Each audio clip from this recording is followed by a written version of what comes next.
That's so loud.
Yeah, probably talking a little bit about Fallout 76, My Post Zero, because our booth visitors can play My Post Zero here on site. And yeah, we're talking a little bit about Fallout, and that's my slot. And after that, Sina's slot. Genau, dann geht es nämlich direkt weiter mit wieder einem deutschen Slot. Und All right, I zwar think I finally got dem it fixed. So let's go live USK-Interview here. mit Marek Brunner. USK sagt wahrscheinlich einigen von euch etwas, zumindest jedem, der schon mal ein Spiel gekauft hat oder sich eine Spielhülle angeguckt hat, wenn er immer so schön die Altersbegrenzungen drauf stehen. Okay, so this is the thing. So like they normally apparently only do this in Germany. So this is the first time supposedly they're actually airing to the rest of the world, which is kind of interesting. It's going to be slightly different than I thought it would be. Let me turn this down just a little bit so you guys can hear it. Anyway, it's going to be slightly different than I thought it would be.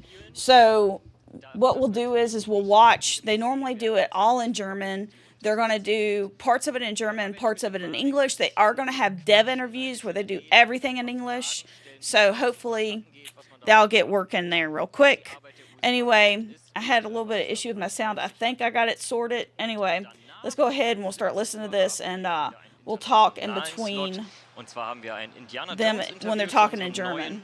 Sorry to anybody that speaks German out there that's watching, and they can actually hear it. I apologize. Den zwei Entwicklern von Indiana Jones. Das einmal Jens ist Well, I heard Indiana der Design Jones. Director für Indiana Jones und Axel ist der Creative So it looks Director like für Indiana Jones. on wir ein bisschen über today das they're neue doing Spiel und werden Mountain. dann gucken, was die beiden uns so zu sagen haben dazu. Dev. Und ich They habe ein do paar sehr Starfield interessante Tour, Fragen vorbereitet. Ich hätte noch viel mehr Elder stellen Scrolls können oder viel Online, mehr vorbereiten können, aber wir sind and auf eine Stunde Starfield. begrenzt. Tomorrow Und wir is wollen Fallout natürlich auch nicht 76 and spoilern. ESO and Es Indiana wird nicht zur Jones. Story gespoilert oder so, hoffe ich. And we have Ich muss mich Starfield zurückhalten. on Friday. Aber genau, da werden wir dann reinschauen. Fallout Und danach Lore geht's and dann Fallout direkt 76 weiter, stuff in on den Saturday. internationalen I get to see the rest wo of it. wir nicht mehr zu sehen sind. Oh, can you get me our Kai, was water? wird's da geben? Ja, dann nutzen wir ein Anyway, bisschen let's go over here and we'll look. aufgelaufenen Making sure they're still in, Kollegen, they're die still auch in mit whatever. dabei sind. In Rebecca, diesem Fall Hokie, Cozy, geht es welcome. Thank you guys for coming.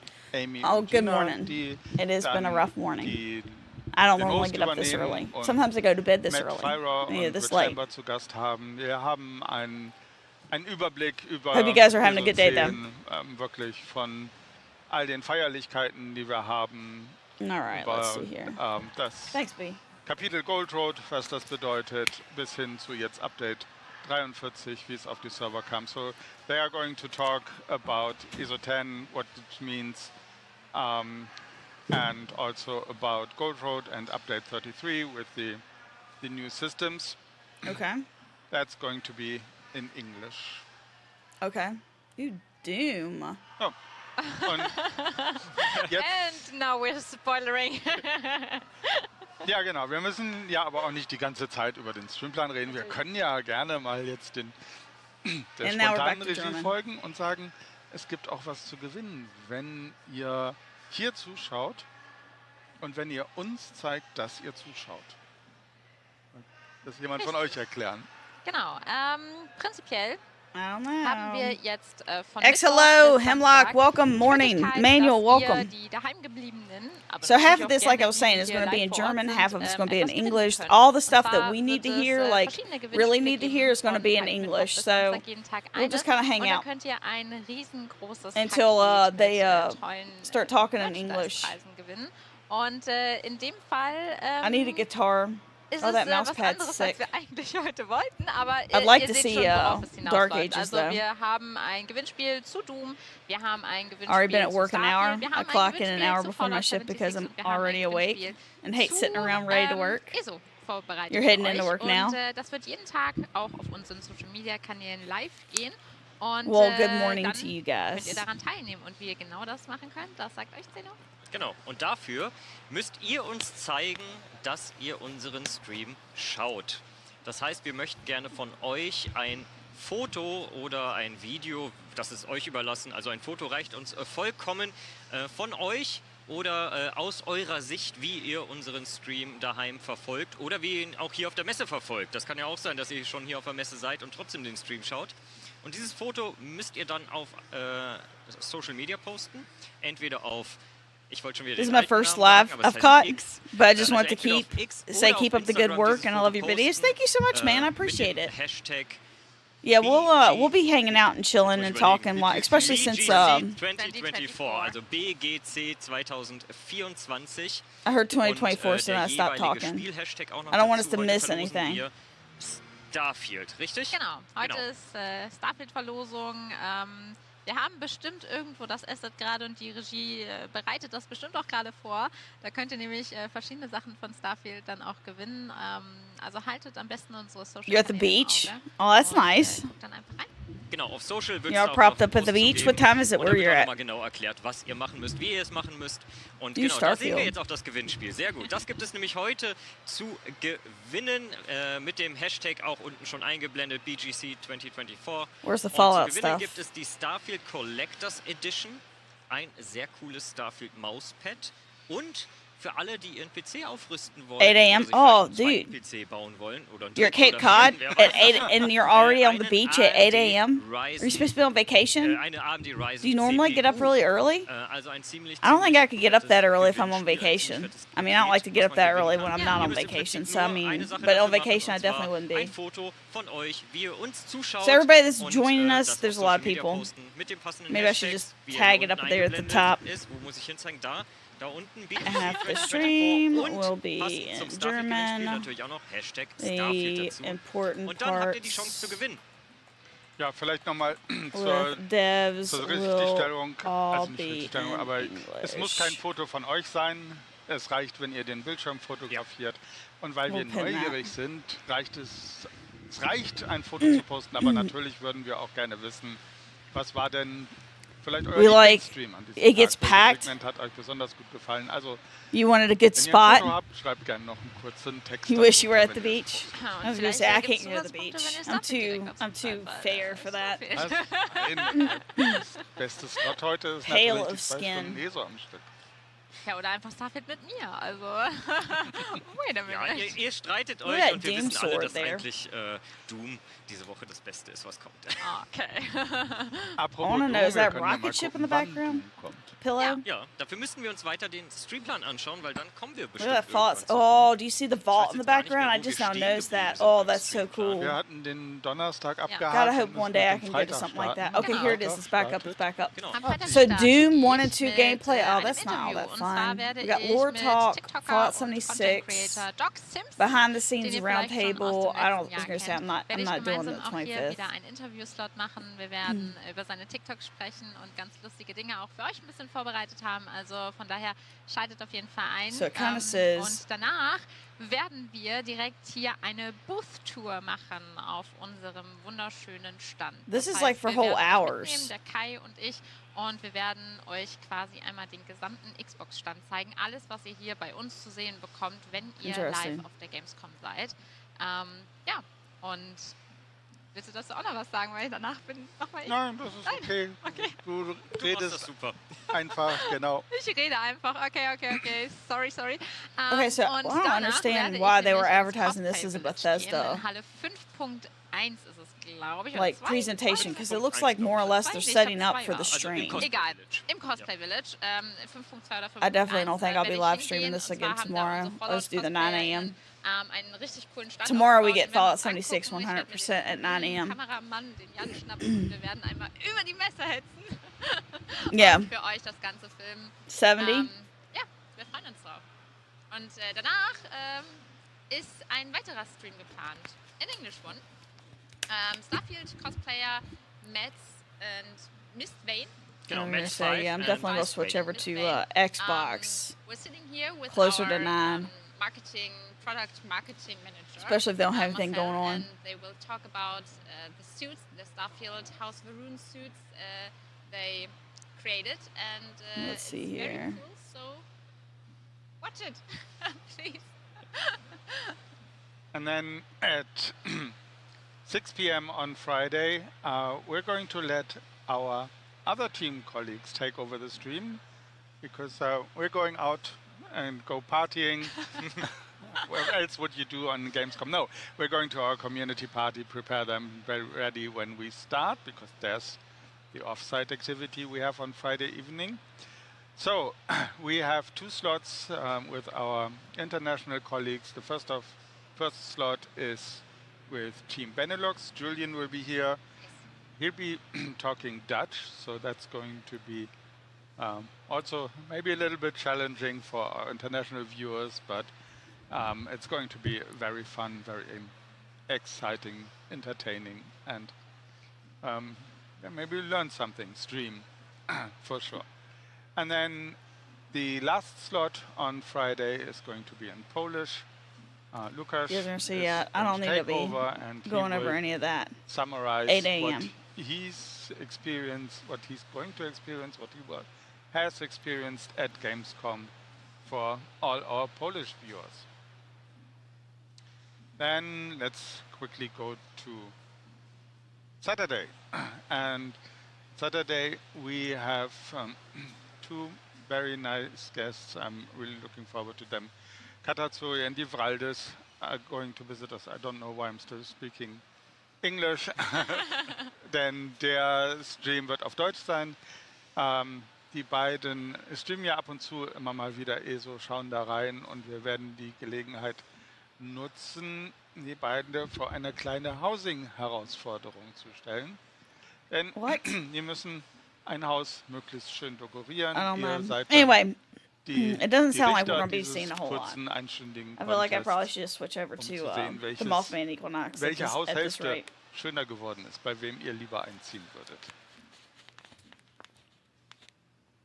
Genau, und dann switchen wir einmal von ESO rüber They're talking about zu something Fallout. about House Challenge. Und das I'm mache assuming it must be ausnahmsweise like ich, Elder obwohl ihr Scrolls or Kati eigentlich Fallout nur or mit Fallout something. verbindet.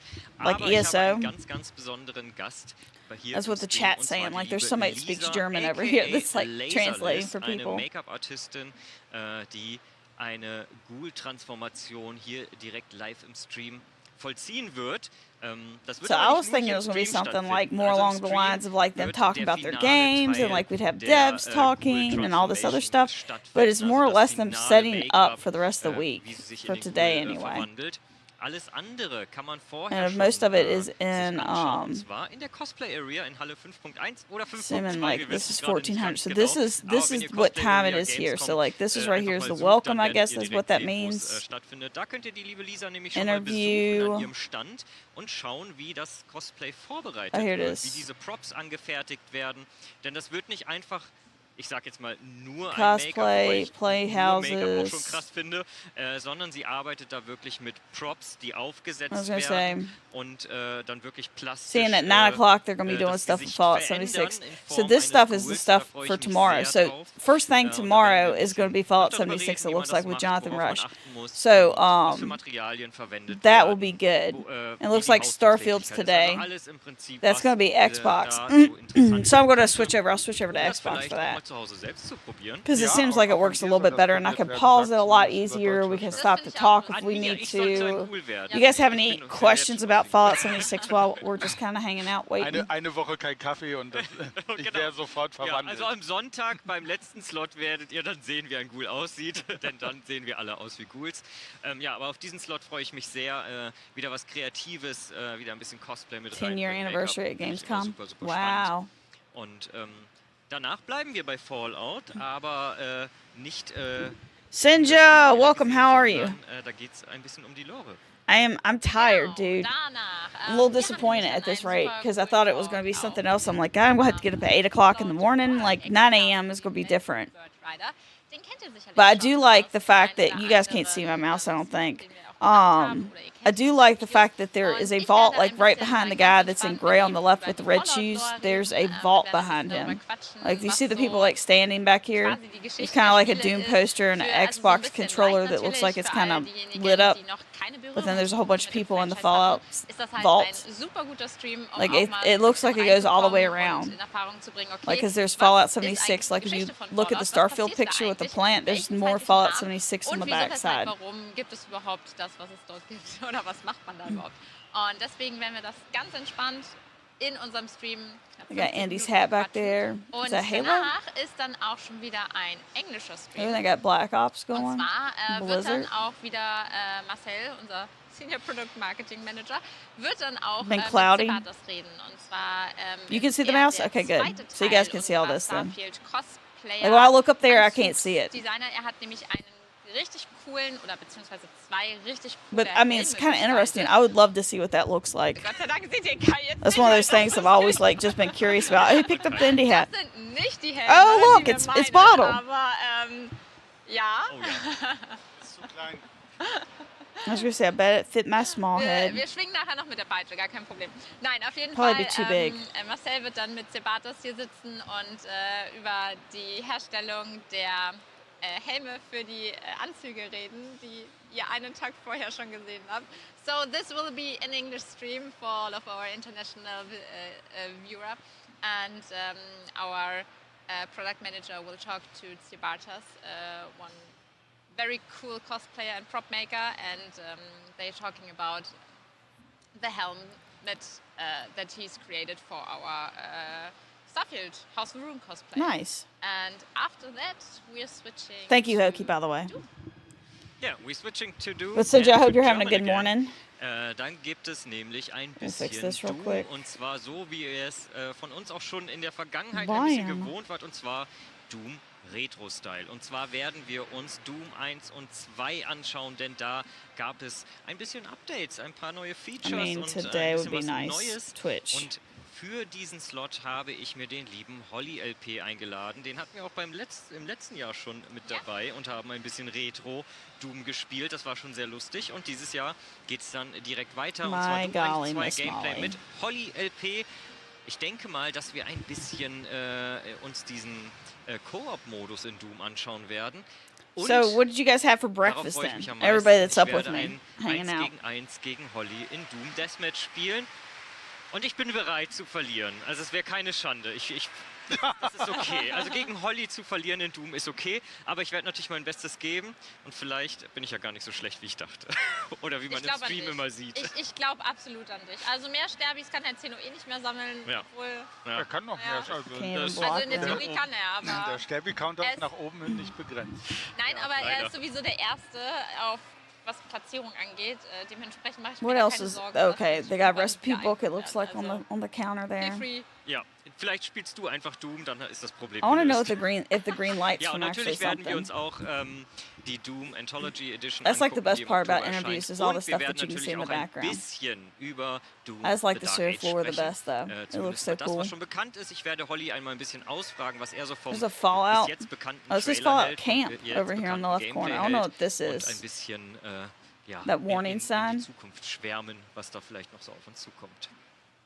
Ja, und dann I was gonna geht's say they have weiter mit dem nächsten Slot. Genau, das wäre dann der letzte Slot für den Samstag. Das ist der noch einmal die Elder I make Scrolls coffee Online. with protein powder, Aber bevor ich darauf eingehe, mocha syrup, quick sugar-free. public service announcement. I tried the add-on. Pretty good. Been working for an hour and a half already. Yeah, a lot of people have. You're not the only one, Sinja. You're not the only one. That's Braveheart, welcome. Mein Kopf ist David, wirklich welcome. Also, Good I would morning. like to give a shout out assuming to that is Ashra good Dale morning. on the Scotland, huh? international I channel love Scottish who, accents. That's is awesome. doing excellent Oh, they're talking translation in on English the fly again. of all the stuff we are saying in German. Thank you very much. Sorry, we have to switch languages back and forward. I can't imagine There how that will is for be, their brain. As you can see on the stream schedule, there will be dedicated English streams for our international audience. But we are mainly at a German convention. We are the German team. We're doing some of the stuff So is this in German. different? Last not least, I saw someone was wondering Is this why completely the different from what they're doing Bethesda tomorrow? main Because, like, I know studio tomorrow's is, or Fallout main 76. studio is in Germany. That's a bad joke we've done. Oh, it when is we, English. I see we it there. created our German channel. What was it? 6 years ago, I think. Nobody needs to take a survey, Because Twitch. we are located in Frankfurt on the Main, the river Main. So the German stream is called Main Stream. Our headquarter for ZeniMax Can't Online read what you're Studios is saying, still, Braveheart. I apologize. in Hand Valley, and of course our headquarter I for wish ZeniMax Media Bethesda I could is read in it. Rockville. But yeah, so Okay, weiter this mit all dem like syncs up then at least. letzten Slot am Samstag. So I was like, I saw Da habe the ich English auch zwei side, but I ganz didn't tolle see it next Gäste. Fallout Alexos 76. But I'll see it Starfield Pro Tour. I guess it is going to be kommen different. hierher und wir Because reden that ein which bisschen that über Update CEST 43. that would be 9 Wir a.m. haben das here. Housing ja vielleicht schon, oder zumindest die Housing-Tour, vielleicht schon ein bisschen Means how are you? im I'm doing pretty good. I'm a little tired. I don't normally get up this early. Im ersten Slot abgedeckt. Das What's heißt, the im Gallic letzten Slot word gucken wir for uns mal die radiator? anderen Änderungen Radiator? an, It should be vielleicht ein bisschen radiation. die Balance, aber was ich vor allen Dingen vorhabe, ist die beiden ins endlose Archiv zu scheuchen, damit wir gucken, was es da so Neues gibt und ob sie auf den einen oder anderen I like Marauder listening to vielleicht them treffen. talk. Das schließt Cold or dann hot? den There you go. Is the hot Samstag radiator ab cold und or am hot? Sonntag, Apparently it makes a weil es so schön difference. ist, machen wir auch weiter mit The Elder Scrolls Online. See, like they have one word and you know exactly what they're Wenn saying. Like you ihr don't have to say dem it, the radiator's hot or it's Tavernenstream cold gefolgt or seid, whatever, dann like you just say. dürftet ihr ein Déjà-vu-Erlebnis haben, denn Marcel wird wieder Sakura Flor interviewen. I'm going to switch to English once again. So we have an Yay. Elder Scrolls Online cosplay stream on Sunday in the first slot at 2 p.m. local time. You have to do the conversions yourself. And Sakura Flor is here. She is really the impersonation With an extra of Ophelia, I H have to in it say. somewhere She's if the my perfect school Ophelia. She Gallic is lessons at were correct. Gamescom with her wings. You can take pictures with her, and she will be Extra here H. for 1 hour with an interview with with Marcel, our And it's brand so manager. worth to watch it. Yes, because it's entertaining. Oh yeah. she's gonna dance the Macarena Again. What? again. So watch it, guys. Watch it. And after that, I'm not sure. Dann machen Yeah. wir We're genau. gonna make the Dune behind the Awakening scenes, early release on so- PC 2025. Yeah, no joke, switch dude. to German, sorry. Wir werden It looked like hier it could dann, possibly be wieder interesting, but I know it's hier going to be a im Jahr huge auch, money sink einen because it's neuen all like Winter online über alles multiplayer von der community Gamescom schnuppern based. dürfen. Anything Werden that euch says mitnehmen, that anymore, like you zur know Halle that that's what it 11. means. Kai und ich werden Like it's a gemeinsam ein bisschen huge money herumlaufen, sink. Sign-in Area, ein bisschen Influencer-Stuff werden wir uns mal angucken, um so ein bisschen auch mal ein Gespür zu But bekommen, was passiert eigentlich alles Maybe so, not all their stuff is auf money der sink. Gamescom Like there's a couple generell things und that they did in the trailer that I was like, man, I wish Fallout 76 would do that. But who's one of the people that come in here and hang out with us a lot. He used to come in here a lot more than he has been recently. But he was saying, like, ESO, you can buy houses, and they're so expensive. Like, so expensive. But they were saying in Dune, like, you basically can make a house and then sell it to people, like the blueprint or whatever. Like, it'd be nice if we could do that on Fallout, but the only thing is like, most of the stuff, like, wouldn't work because it's a comic shop.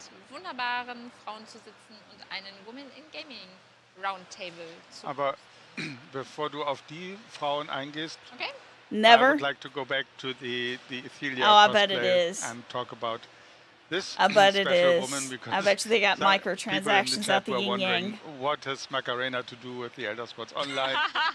Is this a 90s joke? Maybe It's a 90s joke? No, let's explain a little bit. Sakura Flor is a very famous Dutch cosplayer. And she has part Spanish parents, I think. Yes. So she has Spanish roots. And apparently, whenever she does conventions in Spain, in the Netherlands, she had these kind of tradition to dance the Macarena with the audience. And maybe we also need a tradition, not dancing there. You that can must see be her. That's her. Yeah. Sakura Flor. And our Ethelia photo opportunity she created. Yeah. And so maybe she will dance with all of you if you stand She'll up. dance with all of Turn you. on your loud. Ask her, I guess. No, I mean our audience. Okay, anyway, let's go back to women again. He's like, now it's gotten awkward. Us. We're dancing not the Macarena, we're dancing the... Drunk Nord. No, we're old. We're not dancing. I'm not old. We're old, we're not dancing. Hello? Am I looking old? Am I looking old? Oh my gosh. So, Women in Gaming Roundtable. I'm talking to 3 wonderful women, and we are talking about working in the gaming industry and everything around it, about their project to support women in gaming. And after that, I don't know what's coming next, to be honest. I don't know. What's next? Yeah, cool. After that... it's time for us to... It's 8:30 already. Fade out. Recap our awesome 5 days here at Gamescom. Well, it's been longer because we're doing the setup and the rehearsals since Monday. But 9 a.m. can't get here fast enough. We're getting a visitor. I would love to see it at 9 a.m. Just to quickly recap, we're going to do some term guessing with the community. It means we have to paint. Ooh, look at that big helmet. That thing is humongous. You can guess it, and whoever paints the best gets the point, and then it's for us time to say goodbye. But it's not time to say goodbye, it's time to say hello to special mascot. Oh, look at that thing. Hello. She's like, I can't see. Look at her, poor thing. She's like, I don't want to step on anything. I'm sure there's like wires and cords everywhere. Have a seat. Hello. Electronic protective agents. Intelligence, is that what it said? She's like, nah, I'm leaving.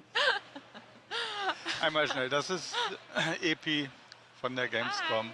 Hat einmal schnell Hallo gesagt. Genau, wollte einmal schnell vorbeikommen, euch alle mal zu begrüßen und unsere Thank you guys for all the likes, by the way. Unsere Gamescom-Stream auch offiziell einzuweihen. Genau, habt ihr bestimmt schon auf einigen Plakaten oder in Videos gesehen, das Maskottchen. Und damit ist der Bethesda Stream jetzt auch offiziell Gamescom approved. Mit dem Maskottchen, würde ich sagen. Ja, würde ich auch sagen. Einmal approved. Okay, nice. All right, let's see here. So, ja, ich glaube, sind wir... So how are you guys doing with Mothman Equinox, you guys? I want to learn German. I do too. I'm not going to, but I would like to. I know I won't. I don't have enough time to barely do these videos, much less learn German. Forge your what? Destiny? Oh, it's about. Was hier auch so ein bisschen behind the scenes bei uns abgeht. Richtig. Also Carl, welcome, by the way. So apparently, like, half this is in German and half of it's in English. There's Fallout in the background. What's that all about? Instagram im Auge haben. Oh, it's the controller. Stories. Da wird es wahrscheinlich den meisten Content geben. Das ist immer the ganz Xbox schön. Controller. Gerade auf Messen kann Anyway, man ganz schnell einen Einblick in gewisse Dinge geben über Instagram Stories. Und für alle, die eventuell unsere Instagram Stories schon gesehen haben, haben something schon gesehen, good. dass wir I'm gonna auch say heute good day. Is that 2 what that Tickets is? für die Gamescom Somebody said für good den morning morgigen and Tag verlost guten haben. morgen. Diese Tickets sind jetzt schon I weg. do like Die the hat word schon guten. jemand gewonnen. Ich muss gleich noch gucken, ob ich eine Antwort erhalten habe. Anyway, so like half of it's going to be sind, in potenziell English and half of erstmal it's going to be in schon German. vergeben, The only aber problem is ihr they're not könnt, really doing kleiner anything but Spoiler a an welcome dieser this Stelle, morning, morgen and then noch at mal in 9 die a.m. the Instagram Xbox Stories stuff reinschauen. Da werden starts, vielleicht and that's noch where, mal you know, 2 all the Tickets good dann stuff's für going to den be. It looks like, I think we have Freitag verlost und vielleicht werden Starfield. Freitag They were noch mal supposed to be Tickets für doing this Samstag morning. verlost. Fallout Und wie es 76 is weitergeht, going to be könnt ihr euch selber tomorrow. denken. Also unbedingt I unsere think, Social-Kanäle im Auge behalten. but they're going to be doing a lot more Insbesondere than just that, because they'll be going over Aber natürlich Xbox auch die stuff anderen too. Social You think so? Channel auf X. Guten Tag. Wir sind auf Facebook, wir sind auf Threads, also eigentlich überall zu finden. Ihr kriegt überall Informationen, egal auf welcher Plattform ihr angemeldet seid Say, the only oder thing I auch know is nicht the angemeldet seid. 9. Auf manchen Plattformen kann man den Content auch genießen, ohne dass man sich da anmelden muss. Richtig. Und einige wundern sich vielleicht auch, wo wir dieses From a Jahr movie, hier, of wir müssen course. vielleicht Let's mal einmal see ganz here. kurz darauf eingehen, I bet you every Fallout from now on will be microtransactions based. I was going to say, almost every video game has it anymore. It's ridiculous. Mainstream-Truck. In diesem We Jahr got- sind wir quasi we got an in den English stream, Hallen, wo man Xbox hinter uns 32, sehen yes. kann. Also hinter uns ist So that's what I was unser trying to kompletter explain, Booth, B. Dot. beziehungsweise ein Teil davon, weil neben uns So vielleicht this is auch supposed to noch. be Und, like, ja, wir sind I quasi like read about it. im They just said it was a Internet, man sieht Bethesda einen kleinen showcase, Fleck, and so like I was like, Genau, well, da there's ist the Fallout der man. Look at that. Fallout-Bereich mit dem Hands-on und mit der tollen Foto-Op. Ja, und bitte nicht den That's Doomslayer really cool. unterschlagen. Genau, der Doomslayer, der Den sieht man da hinten. Der Yeah, leuchtet there's- gerade ein bisschen bläulich, aber der sieht That's der ist ein awesome. Look wenig at that abgeschnitten freaking photo leider, op. aber Anyway, das alles sehen wir dann, wenn wir den Rundgang machen. Like they're going to be mal doing in like ganz these in Ruhe. little showcases or Genau, whatever, falls but they're going to ihr uns continue to do this even during the actual presentations. Halle 7 Is auf what der it sounds Gamescom. like. Kommt Anyway, vorbei, I was sagt like, Hallo. "Woo, it's Bethesda Wir sind ein showcase." So I was like, "Let me bisschen get up, we'll über do den it." Dingen, The other die one ihr starts leicht at 9 erkennen a.m., könnt. so it's like in a couple minutes. We got like Dafür 20 haben wir den minutes. Überblick. I'll like stop like 5-10 minutes short because they're not Okay, doing anything but so talking in just German mainly, quick and then recap going on over English what they're going to be again doing for over our there. They normally don't even international broadcast this, which is audience. why Thank I you guess for hanging in with us. we It's don't know going to what it be actually is. They just somebody mentioned the fact that they'd be one of doing the this.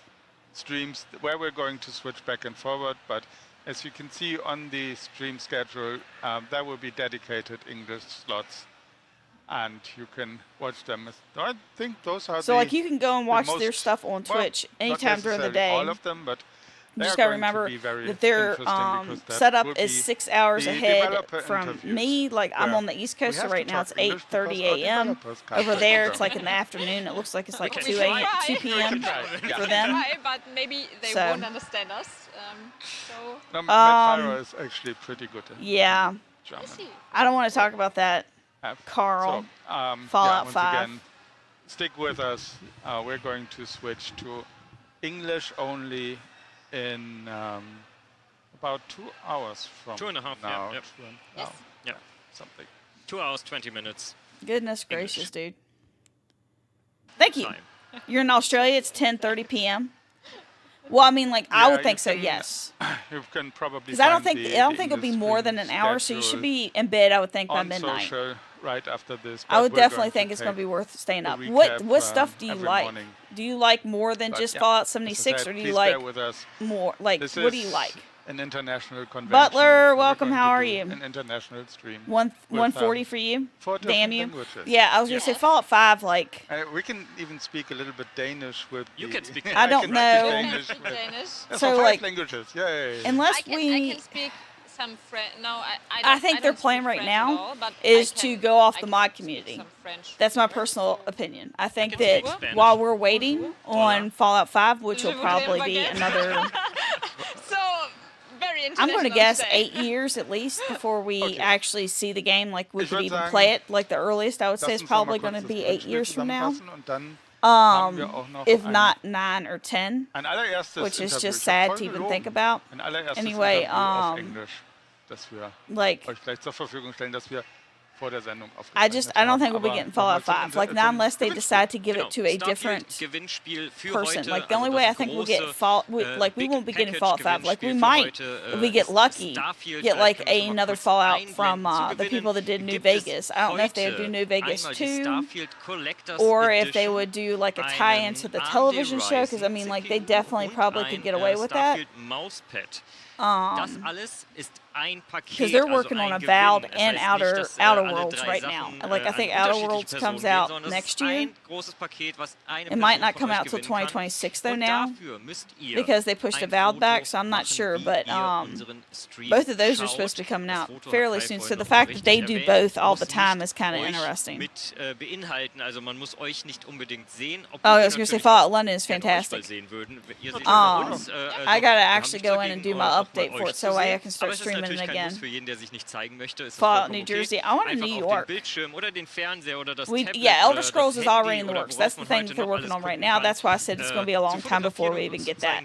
Like, it's been a long time since Skyrim, but they're like even going back and like taking advantage of all the modding community right now. Like, because there's a bunch of stuff going on. Like, there's a Fallout Miami being made, and then there's another Fallout that's being made. It's all mods for Fallout 4. So like the thing is like if you can like Fallout London is a whole new game. It's a whole new game. Like I think somebody said the other day they put 36 hours in it and they finally finished it. I think somebody else said it was a lot longer than that. Like I'm sure that if you want to explore it's even more than that. But like it's a free mod if you have PC and like it's a brand new game. So like if you need a Fallout fix, that's definitely going to be it. Fallout Scotland with giant haggis. Looking for starting Starfield properly? Well, I was going to say, yeah, you can definitely do that. Newport? Instead of New York? Ein Doom-Paket, ein Starfield-Paket, ein Fallout-Paket. 20 hours in, I'm nowhere near finishing. It's so much to explore. I was going to say, like, you know how far I'm in, and I've got like at least 12 hours, and I haven't done anything. Unseren Willkommenstream erstmal ab. We have 45 to 50. A very special How are you enjoying it? Prepared for B. you, Dot. which we did before the stream, because it's done by Fancy with a very busy man, Phil Spencer, Ooh. who is going to answer some of the questions about Gamescom and his experience, especially, of course, with Bethesda games. So enjoy. We'll be right back. Have fun. Have fun. Is that it? Hello, welcome to there's Phil Spencer. Lovely people. Ich switche ganz kurz auf Deutsch. Ihr habt eben schon das Intro gesehen. Wir haben das hier vor. Hopefully we get some English out of this. Ansonsten sind wir die ganze Zeit live, aber ich habe heute einen ganz besonderen Gast. Der Phil Spencer ist hier von Microsoft Gaming. Und der hat natürlich nicht die ganze Zeit Zeit. It's no longer Xbox, in case you didn't notice that. Vor der Sendung und, which means he's not the head honcho anymore. Fragen stellen zur Gamescom und zu Bethesda natürlich und wünsche euch ganz viel Spaß dabei. So I just told the audience that we are pre-recording there's this. Jingles. Is that Jingles the Moon Monkey? Today, it should be, but it's not. And I said that you, of course, have a packed schedule here and we can't do everything live, so we are pre-recording, but means people can still ask questions later maybe. Yes. So, first of all, welcome to our Bethesda Mindstream studio. Thanks for having us here at the Xbox booth in Hall 7. One team. It's so fun to be together as one team. To finally have everything in one booth. Is it your first Gamescom? No. I was here last year when we had the big Starfield Theater, which is fantastic. And then I think it was like 7 or 10 years with COVID and stuff, but I used to come every year. Okay, so that's super cool. Yeah, but it was a long break, too long. Yeah, too long. But last year was fantastic. I counted yesterday. Can't wait for Star Wars Outlaws. I've never left a Gamescom before the Sunday, so it's totally its own game. Yeah. Every year. You're still saying that? We're saying until the end. Well, thank you for that. That's the fun because of the community. Yeah. The community shows up. It's the best. When you hear Gamescom, what's the first thing that comes to your mind, or how would you describe the show to someone who has never been? You know, that's changed for us over years as Xbox. Like, I remember when we used to come to this show, and it was like a repeat of E3. That's like, true. We were pretty lazy. Like, we would localize our stuff, and then we would come, and we didn't really treat it seriously. And then as we grew in PC, we saw it more as a PC show. So we would do more of our PC games here. But now when I think about it, like, this is such an important consumer show. And with E3 going away, Drows, welcome. And E3 was never really a consumer show. Yeah. Roblox think too. about the summer and the community that's here and the hundreds of thousands of gamers that will come, and you get hands-on here, which is something that's very special. Like our booth has to be bigger so that we can support all of that. But I just love that we're in the middle of Europe. It's easy to get to from so many countries. Cologne's a fun city, beautiful. The weather's great this year, not so hot. Not so hot, yeah. Not so hot Thank this you. year. Thank you. Yeah. But I love what Gamescom has grown into now. And I think they're projecting this will be the biggest one again. One, yeah. They told us about 400,000 visitors, and I'm like, what the? I hope not. But that's so good, right? For us, I understand the work, but like for us as an industry, just showing that gaming remains strong. The other thing I love about coming here is the creators that are here. I mean, obviously, you can talk about Europe all up as kind of, in some ways, the home of a lot of genres of video games and a lot of great places where games are from. But when I'm here, I get to meet with a lot of creators and a lot of the players, and I think both of that is a special part of Gamescom for me. But that's a good thing that you talk about E3, because I was always asked, why do you prefer Gamescom over E3? Yeah. And I said, because of the consumers. No, that's I mean, honestly, those are the people paying our salaries. That's what I always tell people. They are making the fun. They are playing the games. Yeah. So those are the ones that are core to our hearts, right? So I love the shows when I get to go to like Brazil Game Show, or Brazil Comic Con, China Joy, Tokyo Game Show, Gamescom, where players come in. It's not just an industry. And Gamescom does such a great job, as you know. It's not the thing that gets on camera, but there's a whole business center that's there, where so you can do business and you can, and I think that's a great part of the show. And frankly, it's at a good time of year, because we know going into the fall, there's always a lot of games coming. There's so many games. It's a real good time. Every single time. There's so many games that you can actually play. So it's not just here's a video, here's a trailer, but here's actually playing the games. And I think that's one of the things that also makes this show special. Maybe we can tell people what they can play here. I mean, of course, we have tons of Bethesda games here, but we also have, I think, 50 games in total, right? I think that's right. 50 yeah. games. The Xbox booth. It's half a hall, by the way, people. So come by. I think it's a little more, but it's a little more even. Oh God, it's all She's like, oh God. Yeah, it's big. It's big. But when we talk about Bethesda Can you games, imagine setting all that up? Bethesda live stream, so we have to talk about Bethesda games as well. Yeah, here's a bit of merchandise, right? Yeah, people, I think, want to buy it usually afterwards when we close down the streaming studio.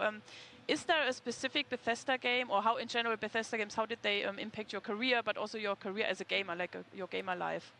Here we go. Well, from a career standpoint, if you think about Xbox's history with Todd and the team, with Oblivion and and Skyrim, and just the work that we had done with Bethesda over the years, that was always like the first team we would go see when we were doing new hardware. Oh, really? Yeah, because Todd was always so honest with us about his feelings, like from the name of what we were doing to color to the performance of the box. The team was always just great. So I'd say from like a professional standpoint, BGS is just something, and Todd specifically, that's been a really important part of Xbox well before any of us becoming one team. For me as a player, I'm wearing my Doom shirt. My Doom pin. Yeah, you have your Doom pin.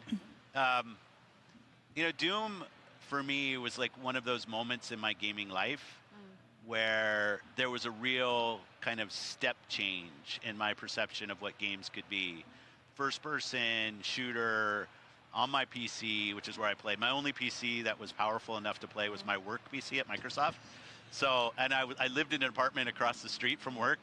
So I would do my work mostly, and then I would go home and have dinner with my wife Kelly, and then I would go back to work so I could play Doom, because my home PC. She probably loved it, huh? Yeah. Well, she's had to put up with me for so long, and she knows like that's what I do. But so and getting to announce like kind of tee up at our showcase in June, Doom Eternal coming, and the next Doom coming, Dark Ages, and the excitement around that, like that's just one of those franchises in my history. And then thinking about like QuakeCon and what they just did with the Doom 1 and 2 remake. That's cool. I was doing co-op with some friends, and there is something about Doom and just my gaming life as not a professional but as a player that will just always mean something. It's interesting. That's good to hear because for me, it all started with Wolfenstein. Yeah. Back when I was a kid, no one cared about age ratings and stuff. So Yeah. my mom just let me play it. And I mean, thinking about it now, I'm like, oh my God, what did she do? But I mean, But you turned out great. It still worked out. I was going to say, look what you got do. a career in games Yeah, now. It's that's like interesting. It's,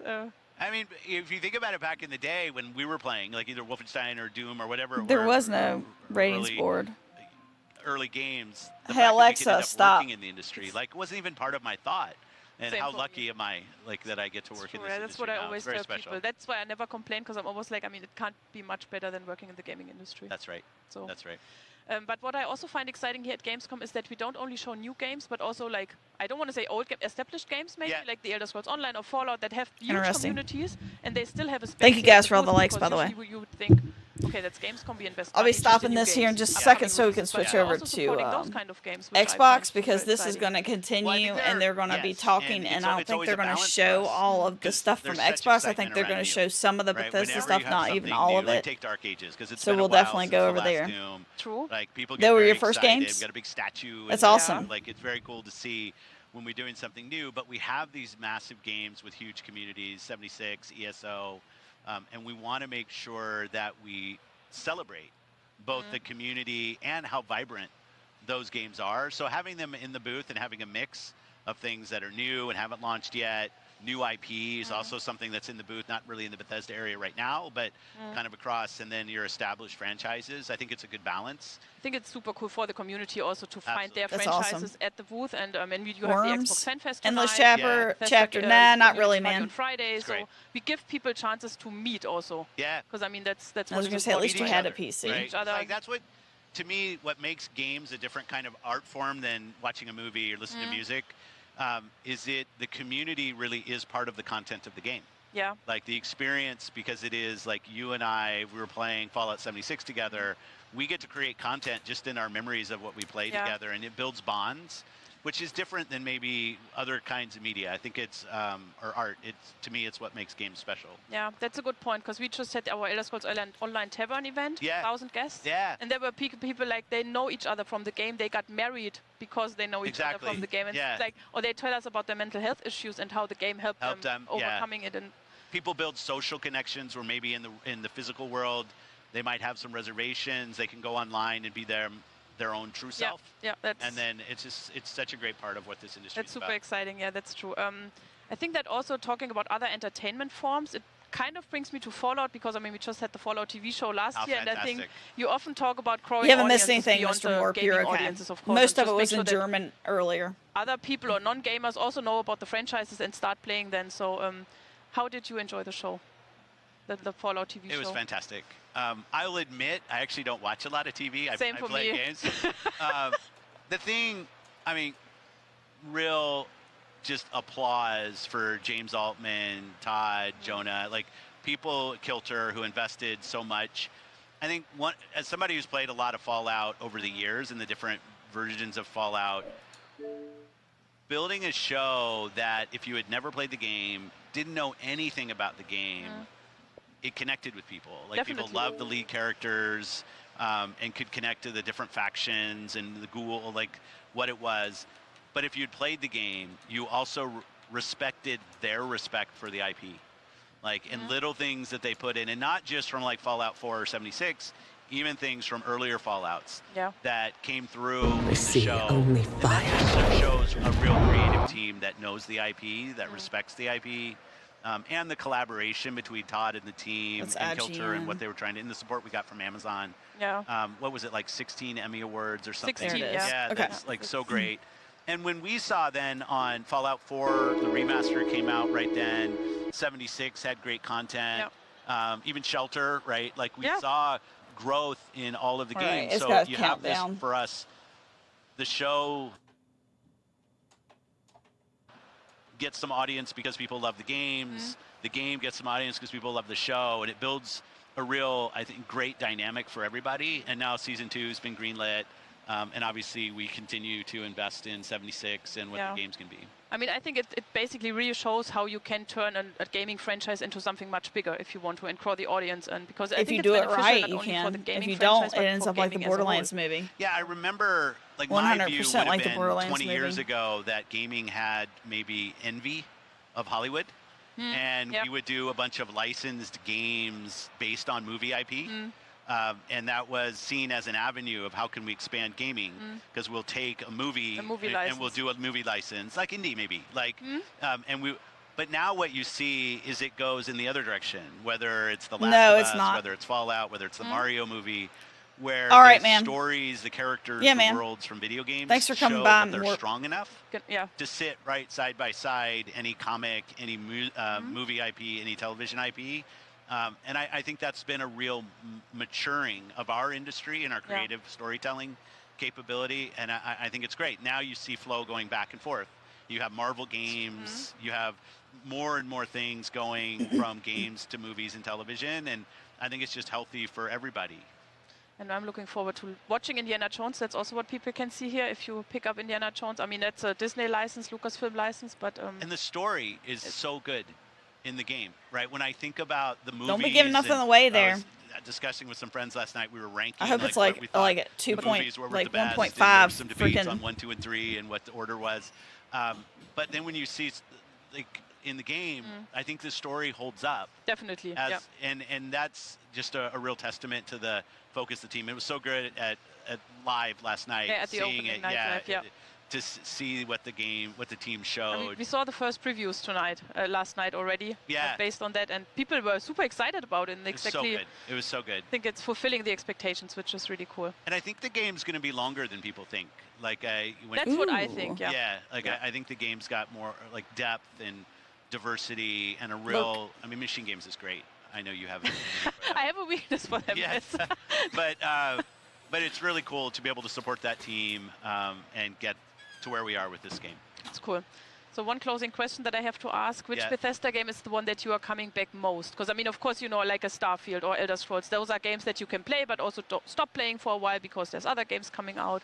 So I played a lot of Starfield at launch. I think some people posted my hours and hours of play last year. And then I kind of paused because I knew Todd was finally going to give me my vehicle. So Todd was going to give me my vehicle. Of I'm not playing until I can drive around the planets, which I think launched last night. Right? Last night. Yeah, I'm looking. But I'm here, so I haven't played that yet. I think right now the one I go back to more and more is 76. Okay, that's cool. But that's the same for us. Yeah, we actually have a team. It's a bit of a secret. A team from our Poland office. Yeah. They want to have a Fallout booth at a Polish game show, and they built the booth in the game. So they just use the camp feature to build the booth to showcase what they have in mind. Some of the camps that people have built awesome. Are crazy. Yeah, I know. It's ridiculous how many hours people put in there. And I would say the community, other than bombing my base, but my camp. That was on my question list, by the way. Was it? Yeah, it's all good. The community is so inviting. Like when I go... obviously I'm there, I'm usually in my armor, but people can, my name's above my head. And the people, they're giving me stim packs, they're giving me ammo, they'll go with me on a quest run. Super nice, right? Yeah, and it's one of the real, because I played at launch, and like many people, I think I bounced off a little bit. And then when the TV show came out, some friends were pulling me back in, hey, let's go play, usually to see their camp, their base build out. But I've been playing more and more, and I think the team has done a really good job building that game into just like a fantastic deep. I mean, I kind of compare it to ESO, and with the depth of what ESO is now. When I play that game, there's so much content. Yeah, it's overwhelming at times. It is. I always keep telling, just go start. I mean, you don't have to complete everything. Just start at some point and try it out. Just find your own path. Do whatever you want. Right. So it's no rush. Cool. Thank you very much. We are already done. Let's go ahead and we'll get out of this. I appreciate it. Thank you very much, and enjoy Gamescom. I will. Yeah. Get rid of that. We'll head over to Xbox so that way we can watch that.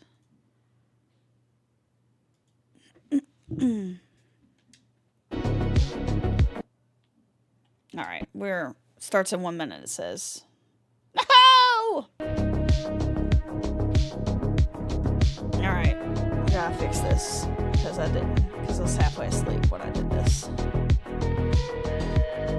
Fix this real quick. Change.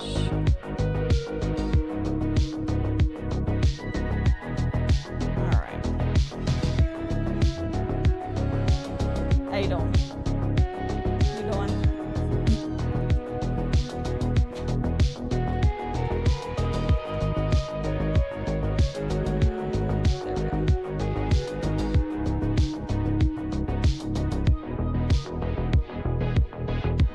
gotta get my screen switched over so I don't miss anything. Oh yeah, Lace Engine, no problem, man. I was gonna say, this is the fun part right here.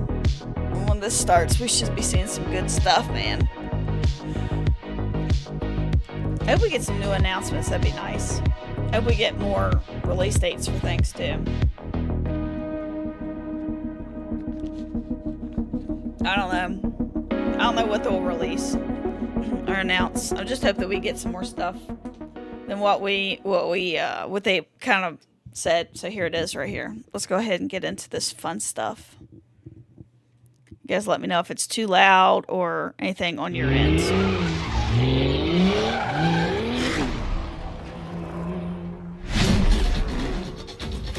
Ready or not, huh? Oh, it's Forza.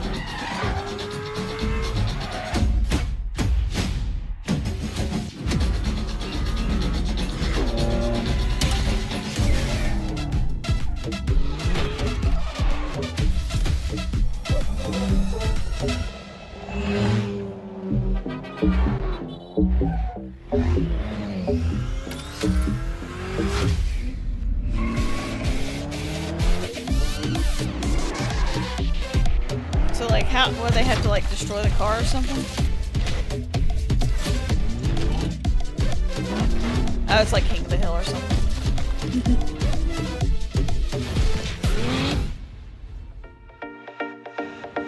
Herzlich willkommen hier aus Köln. Welcome to Gamescom. For the first time, Xbox Game Studios, Activision, Blizzard, and Bethesda are coming together here in Cologne to bring you what you want. More new games. Is that Furby on her elbow? We've got our work cut out for us this week as we showcase the more than 50 titles on display and the many ways to play that makes Xbox the best place for gaming. And to do all that, we've assembled an international squad because with this many titles, we need reinforcements. That's right, Lena. You need a crack team of gamers willing to play and properly fan out over the latest titles. It's a tough job, but somebody has to do it. So get yourself ready for some interviews, live gameplay, and some big announcements across Xbox consoles, PC, and cloud, plus all the latest titles from Game Pass and PC Game Pass. You know, in fact, Henry, we've already seen the brand new game mode reveal for Forza Horizon 5, Hide and Seek, at the top of the show. And remember, that launches on September 10th on Forza Horizon 5. But first, it's over to Charlie. Oh, I'm doing pretty good, man. Excited to help kick off our show, we've got some very familiar faces here with us. It's Sarah Bond and Phil Spencer. Thank you so much for joining us today. First question, how does it feel to be here at Xbox's Gamescom presence? It is so much energy here. It's been fantastic to see the fans, to be part of Opening Night Live last night, and to see their reaction. This booth, and I have no idea why we're calling it a booth, because it's not a booth.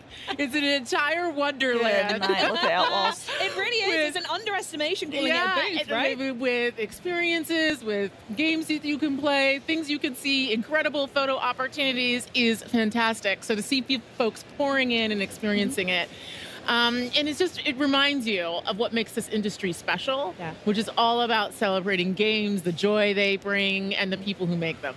It's, for us, our first Gamescom with Activision, Blizzard, Bethesda, Xbox, all here together. So there's definitely something special. All the teams have gotten together, and I think there's just such great representation. I'll also say the industry has gone through a lot of transition with our shows, and seeing Gamescom as strong as ever with fans, consumers coming in, all the creators that are here, strength across Europe. Like, we need more of this in the industry. I'm glad we're here supporting. And it's just awesome to see how the gamers show up to support this show. Bigger and better every year. We love to see it. Before we come to the booth, though, I actually want to talk. I saw you both were at Opening Night Live yesterday, and there were some pretty amazing reveals and news in there. So what was it like? I couldn't get a ticket, unfortunately, but what was it like to be in the room with that live reaction? There's nothing better than being in the room with the live reaction and to just see people marvel at the things that are being made. All the work being showcased. Xbox t-shirt. Put so much work into bringing that forward. I'd say for me, it was really cool to see Game Pass titles in the show. I think we had over a dozen titles that are coming to Game Pass in the show. We just have a fantastic lineup. But I was especially excited to announce that Genshin Impact is coming to Xbox. Oh, yeah. That's my one. There's some pretty cool Game Pass rewards that are going to be part of that. Nice. There's going to be full cross progression, and it's also going to be on cloud. Ooh. So that one was a real highlight for me because I know so many fans are excited to enjoy that on the Xbox. I love when creators are making new things, and you have to be really brave to come to a show, maybe before you're done, show your game, get the feedback. Teams that are creating new games. I thought the diversity of games at the show was awesome. Oh, absolutely. From big, huge games to smaller games, things we've heard of, seen, things we hadn't heard of. I also have to say Genshin, we got to meet with the MiHoYo team earlier in the day, and they had such excitement for their announcement, and it was nice to be able to support that. Oh, fantastic. And obviously we can't talk about opening night live. We saw some amazing new stuff from Indiana Jones and the Great Circle as well, as well as that exciting release date. We also saw the news about PlayStation as well, which is really cool. I'm really interested in that. So I want to know how this connects back to Xbox's perspective on how and when this approach happens to other titles. I mean, I'll start just saying, for God's sakes. Machine Games is doing such a nice job with that game. I thought it showed really well. They did this all. They and that's the most important thing is quality of the games. Like what they should have done was they should have launched the game, and it was just nice. Not the long said gameplay segment if they're that trying they to had. sell consoles, but obviously they're not going trying to to the sell PlayStation consoles announcement. anymore, Obviously, last concerning. spring we launched 4 games, 2 of them on the Switch, 4 of them on PlayStation, and we said we're going to learn. We said we'd watch. And I think at Showcase I might have said from our learning we're going to do more. What I see when I look is our franchises are getting stronger. Our Xbox console players are as high this year as they've ever been. Amazing. Yeah, so I look at it and I say, okay, our player numbers are going up for the console platform. Our franchises are as strong as they've ever been. He can think and that's we run what's a business. going on, but like, a lot it's of definitely players true buy inside of them because of the Microsoft. The bar is high exclusives. for us in terms of the delivery that we have to give back to the company because we get a level of support from the company that's just amazing in what we're able to go do. So I look at this, how can we make our games as strong as possible? Our platform continues to grow, both on console, on PC, and on cloud. And I think it's just going to be a strategy that works for us. And the last thing I'll probably say is I think as an industry right now, there's a lot of pressure on the industry. It's been growing for a long time, and now people are looking for ways to grow. And I think that us as fans, as players of games, we just have to anticipate there's going to be more change in how some of the traditional ways that games were built and distributed. That's going to change. That's going to change for all of us. But the end result has to be better games that more people can play. If we're not focused on that, I think we're focused on the wrong things. So for us as Xbox, health of Xbox, health of our platform, and our growing games, most important things. Oh, that sounds perfect. Lovely. Now back to the booth. I saw you both walking around earlier before you joined me up here, sneaking some pictures with devs at Frontier, Sega, and GSC Game World. So I want to know, Sarah, specifically what it's like to be working with our partners here in Europe and what kind of evolution we can see from these partners in the future. The partnership we have with here in Europe is fantastic. We have over 2,000 partners in EMEA actively building games. That's a lot of emails. I know, it is a lot of emails for Xbox, PC, and console and cloud today. We've got over 20 of them here with us, here in the booth. And it's just been great to walk around, to see what they're doing. That's not like really my Museum thing. for Sega Europe. We've got the Stalker 2 team, GSC Game World, back with us, supporting them over the last couple of years. It's been a real highlight. So to get to be able to play their game again here is fantastic. We just walked over and checked out Winterboro, which is the a very, very game. special. Oh, they look so cute. I'm very excited for that one. And so it's great to be able to grow here with the partners that we have in Europe. Amazing. And it also comes, as well as the amazing support you've got for local devs, is there's such a huge play base here in Europe as well. Yeah, absolutely. So what kind of special stuff are you seeing from us over here? I mean, Europe's always been really important to Xbox. It used to be we treated this almost solely as a PC show. Well, I'm old enough that I remember we used to kind of take E3 and just show it again. Like this was back when we didn't really treat Gamescom with the respect that it deserves. Then we were focused more on PC. Now what we find here is putting our games on PC, on console really matches to the diverse player base we see in Europe. Like some of the strongest franchises on PC are from here. You have great console support. So the most important thing for us is to show local support for creators. I don't know if to this put part games is in or the not. hands of people. One thing that's great The other about one was. Gamescom This is is you the can other one was come and you can pre-recorded. play the games. You can feel Look what at it's like that. to play Stalker or Vessel of Hatred from Diablo. Like, you get your chance here. And I think that's something special about this show. And it's so accessible to so much of Europe. I just love that we support it the way we do. Yeah, absolutely. And with the sheer scale that it demands, as well as you were saying earlier, Sarah, absolutely. With our little city here. Yeah, the little city that we're building. We're the mayors. So I want to speak a little bit more on hardware, as we've gone over it a couple of times here. Since I've not spoken to you since the showcase at all, which is criminal in and of itself, but we saw the 3 new options for the Xbox Series X and S. So I was wondering if there's a little bit more information we can share about that. Well, pre-orders are starting today. Yes, Sarah. All right, yeah, get yours in. We're launching on October 15th in select markets, and we also have some very cool accessibility options, which we're going to be talking more about later today. Ooh. And for holiday and the rest of this year, some very cool console wraps that you can get to adorn your console as you may choose. Christmas list sorted then. Thank you very much, Sarah. Okay, console options done. We're going to hear they'll be coming just in time for Call of Duty Black Ops 6, which is amazing. Cannot wait for that. Looked so good last night in the show. Yeah, oh my goodness me, it was just the campaign silence. from Raven, I thought was just awesome. Oh, absolutely fantastic. Talking of games, I do want to know though, what are you going to be playing? Is there anything you've got your eye on? Last year we spoke about Brotato, and I wanted to give you an update and everyone at home that I have now 100%ed Little Kitty Big City, and it is quite possibly a great escape of all time. But yeah, is there anything on your backlog that you need to catch up on, or anything coming up soon you want to dive into? Well, the Game Pass lineup is making the backlog extraordinarily long. Unforgivable. And it's getting even better this year, both on console and PCs. We've got Aura coming. We have Age of Mythology, Flight Sim 2024, which looks incredible. Oh, yeah. Black Ops 6, of course. Indiana Jones, Stalker 2.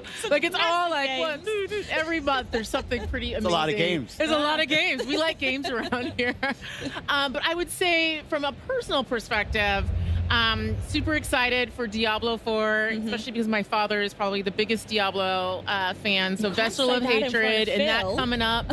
Yeah, the fact that Vessel of Hatred is coming up is pretty big in their world. And then I am excited to play Genshin Impact on Xbox, and particularly to check it out over the cloud. Yeah, very good. We'll have to duo for that one. That sounds grand. Yeah, love it. Perfect. Phil, anything for you? Well, P3 on Xbox Live, people can see what I'm playing. A lot of Diablo 4 right now. My rapid fire rogue is L100, all my glyphs to 21. Having a good time with that. I mean, I just love the game, playing with my friends.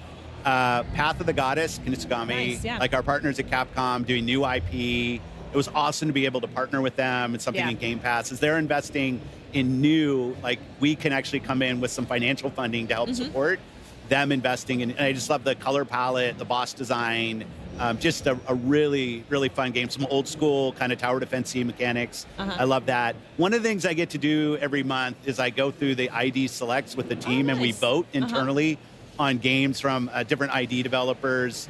Daydreams is a game I'm really liking. Little boy and his toy teddy bear, and kind of a single player type co-op game. It's fun. I think a couple months ago, High Water was a game that's really good. Like, I love when I get a list of games from creators and teams I haven't seen before, and get to dive in. I think there's like 15 of them.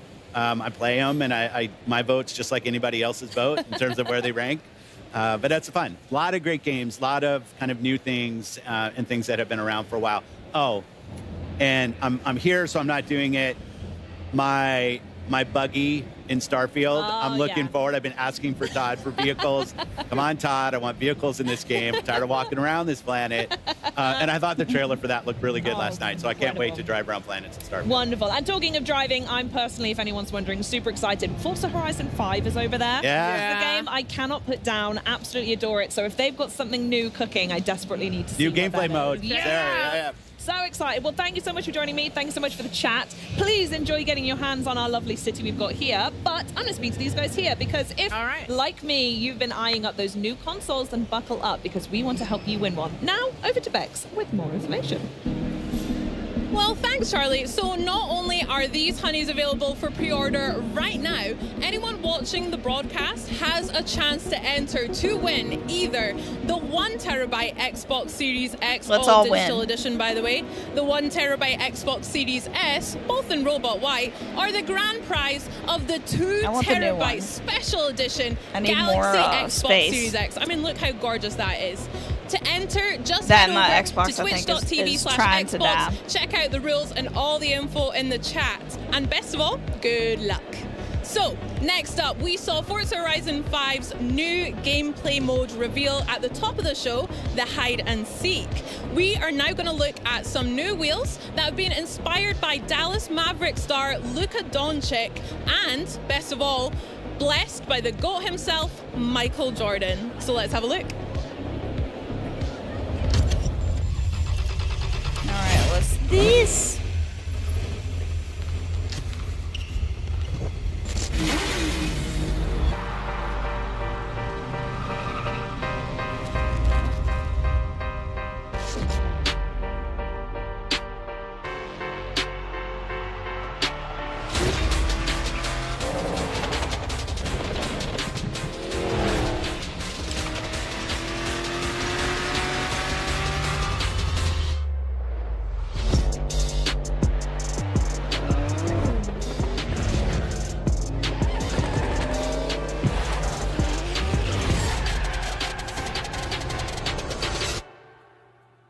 September 9th. Hello, Michael everyone. It is an honor to be here at Gamescom, representing the incredible work of our teams around the world. We have a lot going on here in Cologne on the show floor. Right here behind me, attendees can experience the demo for the Diablo 4 Vessel of Hatred expansion. We are also excited to be speaking with our global community here on the Xbox broadcast over the coming days. During Opening Night Live, we shared that this is a massive year for Blizzard, particularly for World of Warcraft, the most ambitious creative endeavor for the team since the game's initial release almost 20 years ago begins tomorrow, with early access kicking off for our latest expansion, The War Within. And tomorrow, Senior Game Director Ian Hazakostas and Associate Art Director Tina Wang will be sharing more about the team's work on the expansion and the role it will play in the three-part World Soul Saga. Last night, we also gave an overview of some new features coming to Diablo 4, Vessel of Hatred. And we know you have a lot of questions. So Diablo General Manager Rod Ferguson will be getting into the details of the new features coming with this expansion, and we'll share more about what's coming to Diablo Immortal. We're so excited to be here at Gamescom with Xbox and with all of you. Gaming is at its very best when we share our experiences. And on behalf of everyone at Blizzard, thank you for being a part of our legendary worlds alongside us. Now, before I go, I want to leave you with a parting gift from the Overwatch team. The origin story for our latest hero, Juno, now available in Season 12. Enjoy. Anybody play Overwatch? I was going to say, it's going to be just a few games is what they'll do. Like, it's going to be, like, more set on specific games because they got the whole week to drag it out, basically. Like, tomorrow's Fallout and, I think, ESO. Or is ESO today? I just need a minute. I think we were getting Starfield today, too. It is so hard to say goodbye to the only home I've ever known. I understand, but the colony isn't safe anymore, and our window of opportunity is closing. So let's get you on your way to your new home. Next stop, Earth. Initiating boosters in 3, 2, 1. Control? Our sensors indicate an external issue. External? Follow protocols and you'll be fine, but you have to hurry.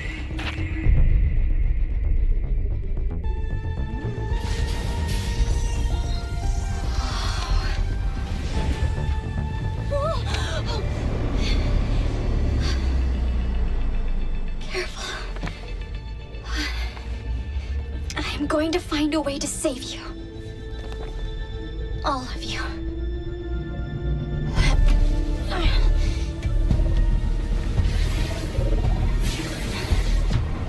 No rope or anything? I think I see the problem. Copy that. Got some space dust in here.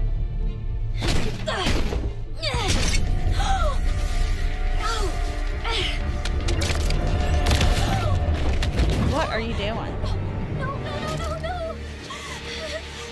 Don't panic. You're okay. I am definitely not okay.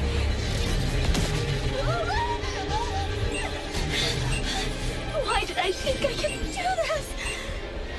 Juno. Can you imagine like that is your You've trained for this your kind death? of thing your whole life. You have all the tools You just like you need. die in the void of space.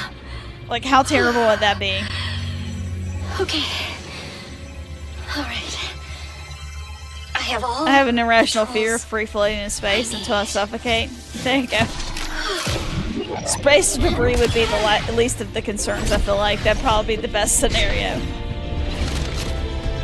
Although suffocating, like, the way that, like, when you just, like, run out of oxygen might not be too bad, because you just fall asleep. Control. Problem solved. Hear that? We're all so proud of you. I want you to live a long, happy life on Earth, sweetheart. Always remember, I love you.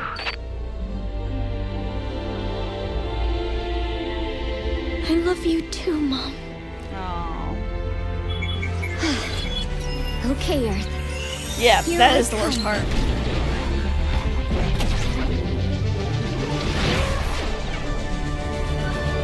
$55 million kilometers later. Attention, unknown craft. Halt your approach and identify yourself. It is too late to halt. I'm coming in very hot. Who is this? This is Overwatch. I am tracking your trajectory and will have someone meet you. For my records, where did you come from? I am from Mars, and my name is Juno. Alright. So it's one of the fastest selling games in Blizzard's history, and it just made headlines again at last night's opening night live. And here to give us an exclusive look at Diablo 4's newest expansion, please welcome General Manager Rod Ferguson, Systems Designer Aislinn Hall, and Lead Game Designer Rex Dixon. Welcome, guys, to Gamescom. Thank you for having us. How you guys all doing? Yeah, it's exciting stuff. Now, for those of the people out there that might have missed what happened last night, why don't you clue us in? What exactly did you just do?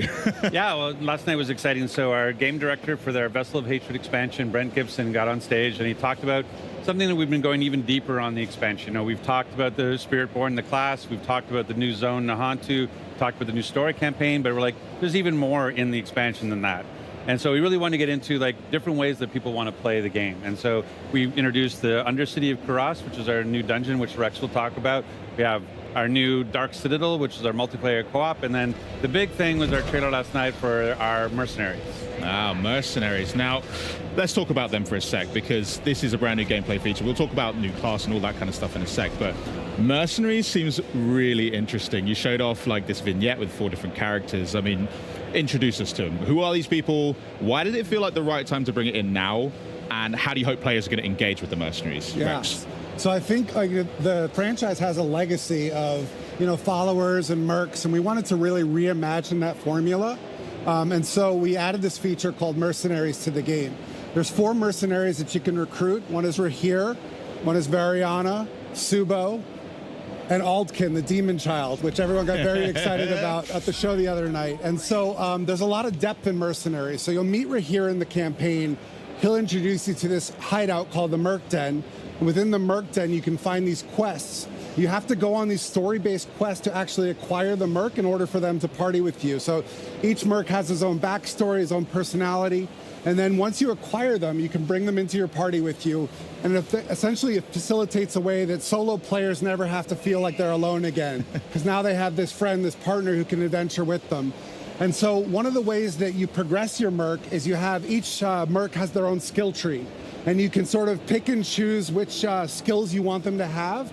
And it's a really nice way to complement your build. So whatever build you're trying to go with, you can have the Merc set up so their skills kind of match and overlap with your own. We also have a system called Rapport. The more you work with a Merc and the more you adventure with them, the more they can sort of give you more benefits and they can kind of grow in power. And so once you go back to the Merc Den, you can actually get custom rewards that you can only get by progressing your Merc, building up that rapport in order to access these really awesome rewards at the end. And then, so I'm going to have to be best friends with a demon child if I want to see the good stuff. Absolutely. All right, I'm in. And then this last feature we have is called reinforcements, where let's say you don't want to have a Merc in your party at the all the time. You can actually say, when I use this skill or perform an evade or something like that, I want this reinforcement Merc to jump on the field, perform an action, then jump back out again. So there's a lot of depth, a lot of fun, and some great storytelling in the Mercs feature. Just to check, so Mercs, you can equip one at a time to complement your character, but you can access all of them and try them all out, see which one works best for you. Correct, and you can mix and match your combo, so you can have 2 Mercs, and one is your main Merc and one is your reinforcement. And if you're in a party, the party leader can bring a Merc with them. Sick. So 5 things happening, because there wasn't enough on screen already. I agree. Yeah, great. Well, have you got any particular favorite Mercs that you like playing alongside? For me personally, Rahir, because Rahir's a dad, and his daughter is introduced in the campaign flow. And so I kind of like associate myself with him because I'm a dad as well. I got 2 boys. Right. But also, like, I have a problem when I play Diablo, and I'm always speccing into damage and DPS at the expense of my defensive skills. And so Rahir has this buff called Resiliency, which actually increases your armor, increases your defensive buffs. And so I actually rely on that to stay alive when I'm playing the game. Nice. Aislinn, how about yourself? Yeah, I absolutely love Varyana. She's just totally wild. She's a butcher who's also a former cannibal, which is just crazy. Yeah. And I love playing aggressively. You know, I love building momentum and moving forward. And she has a kill streak mechanic, and that complements that very nicely. I like it. Rod? I mean, the Demon Child. I think it's such a unique character in our world, and that explosive power, and the fact that it has the sort of the 2 sides, the human side and the demon side, is really cool to sort of complement the variety on the battlefield. Okay, well, you've picked 3. I'll take the one left over. Subo. Yeah, I'll pick Subo. I mean, who doesn't love a drunken archer, really? I mean, that's... Exactly. Thank you. Well, that sounds like a lot of fun, but now, as promised, why don't we cover some behind-the-scene looks at the making Diablo 4 Vessel of Hatred. Check this out.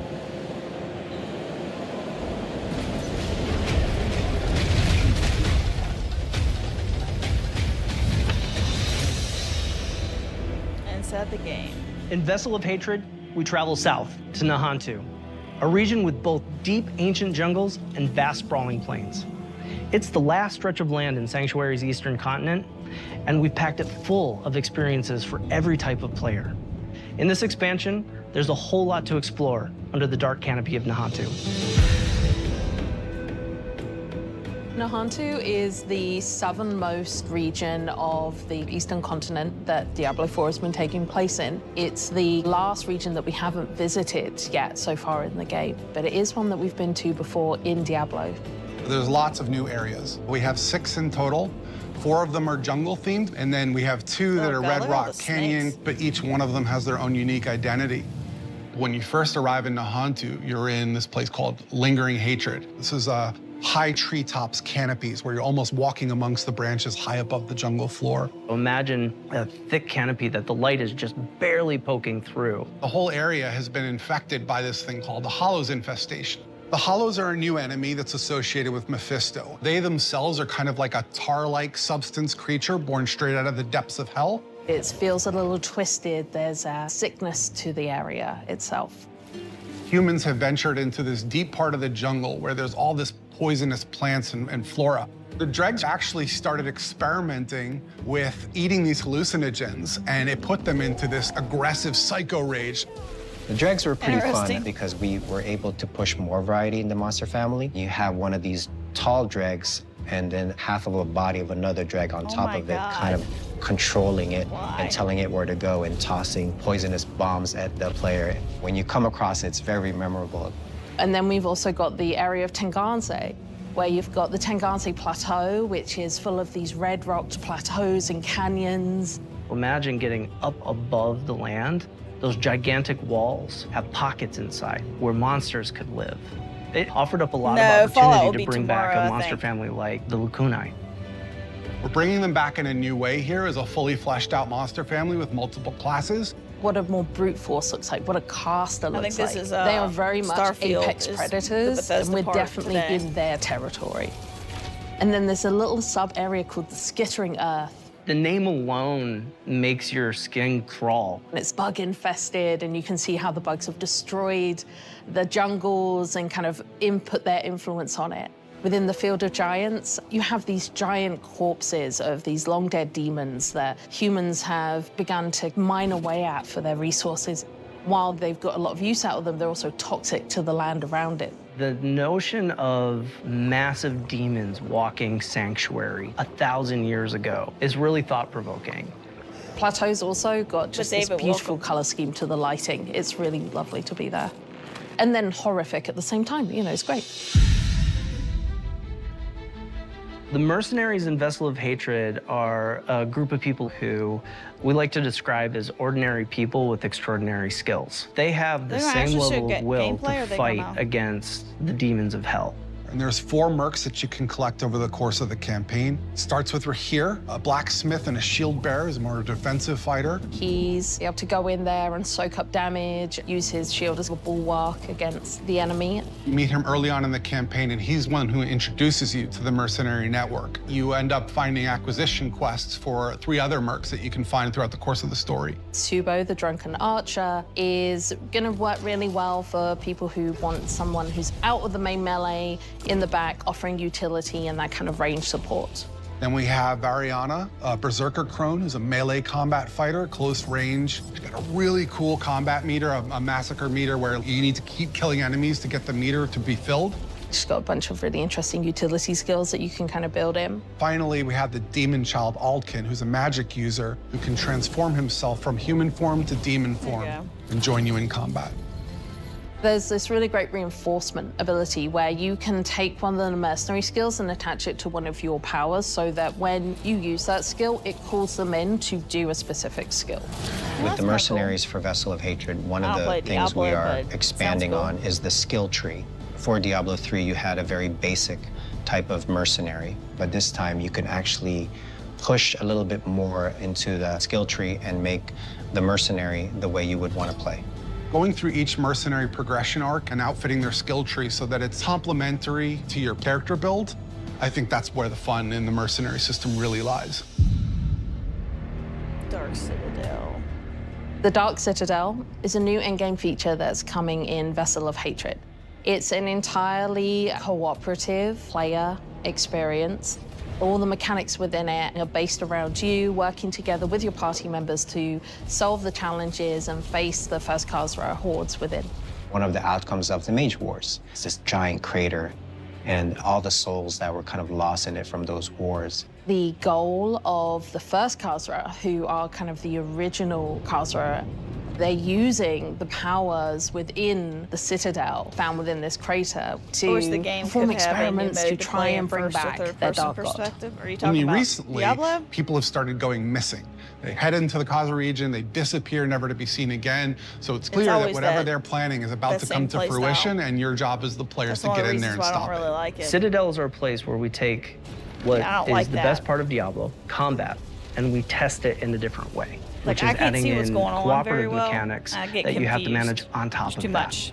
For example, a boss has an attack, and as a player, you have to collect an item that allows you to reflect the attack back at him. So there's a little bit of a Twitch level mechanic there where you actually have to time your reaction shot.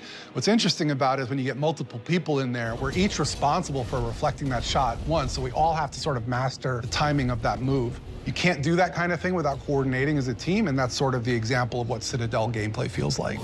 When designing the Citadel, we designed a lot of really cool bosses. And so one of the things that we did is we took that design and made like armor sets for each of the classes. That way you feel like you took their armor and you feel like you're wearing a little bit of them after your victory. We also have a currency that's dedicated to the Citadel, where as you play through, a vendor can be interacted with to buy custom cosmetics that are unique to the Citadel.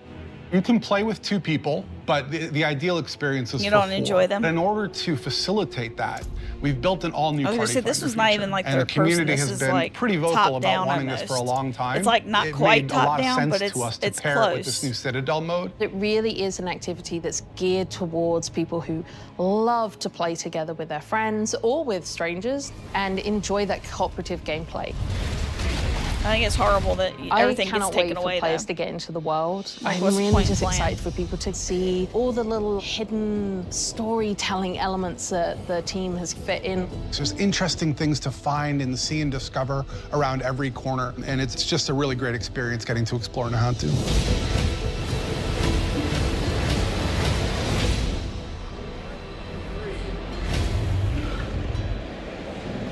I mean, Party Finder, that is a fantastic idea. I mean, the amount of times I log on and a buddy's not there or whatever, now I can fill that gap. And who needs friends anymore, right? So, there was a lot in that. I want to talk specifically first about the Dark Citadel, because as a guy that's into his endgame activities, that's a really creative way to bring players together and actually work things out. So tell us, what actually will players have to do inside Dark Citadel to earn some rewards, get through it alive? So it's really a unique model for us. And again, Dark Citadel is built towards endgame. And we're doing more in Vessel of Hatred to push players through the campaign and then into the endgame, where we think some of the best content is. So Dark Citadel will require at least 2 players to get through, and requires a lot of communication between players to overcome challenges. Every week there's going to be updated rewards, so there's always a reason to go back and do it again, because there's going to be some new stuff in there, including one very big fan-requested feature, which is our Scroll of Retempering. So no more bricked items. You'll be able to apply the scroll and get all new tempering charges on that item. So I know everyone's very excited about that, and Dark Citadel is the best place to go to get that. Excellent. Well, there is a lot in that, but it isn't the only thing that you're launching on October 8th. So what else we got to look forward to? Yeah, so on October 8th, we're also going to be launching Season 6 welcome. alongside Vessel of Hatred. And Season 6 is going to have a ton of content that's bespoke. It's totally separate and unique to Season 6, and it's going to be free for all Diablo 4 players, which is awesome. Nice. We're going to be talking a lot more about the details of the content of Season 6 in the coming months, but there's not going to just be new content coming in Season 6. Alongside Season 6 and Vessel of Hatred, we also have major character progression updates coming to Diablo 4. I'm going to have to ask for some specifics, surely. That teasing me too much. What else you got? Yeah. So if you're familiar or you've played Season 4 Loot Reborn, you know we did a lot of itemization changes that kind of fundamentally altered a lot about how you're playing the game and how you're getting rewards. The scope of the character progression changes that are coming in Season 6 it's the same. Like, it's the same grand scale. There's a lot of changes coming to character progression, a lot of improvements coming. I'd love to talk a little bit about the goals, and also a little bit about some Paragon changes that are coming with the character progression updates.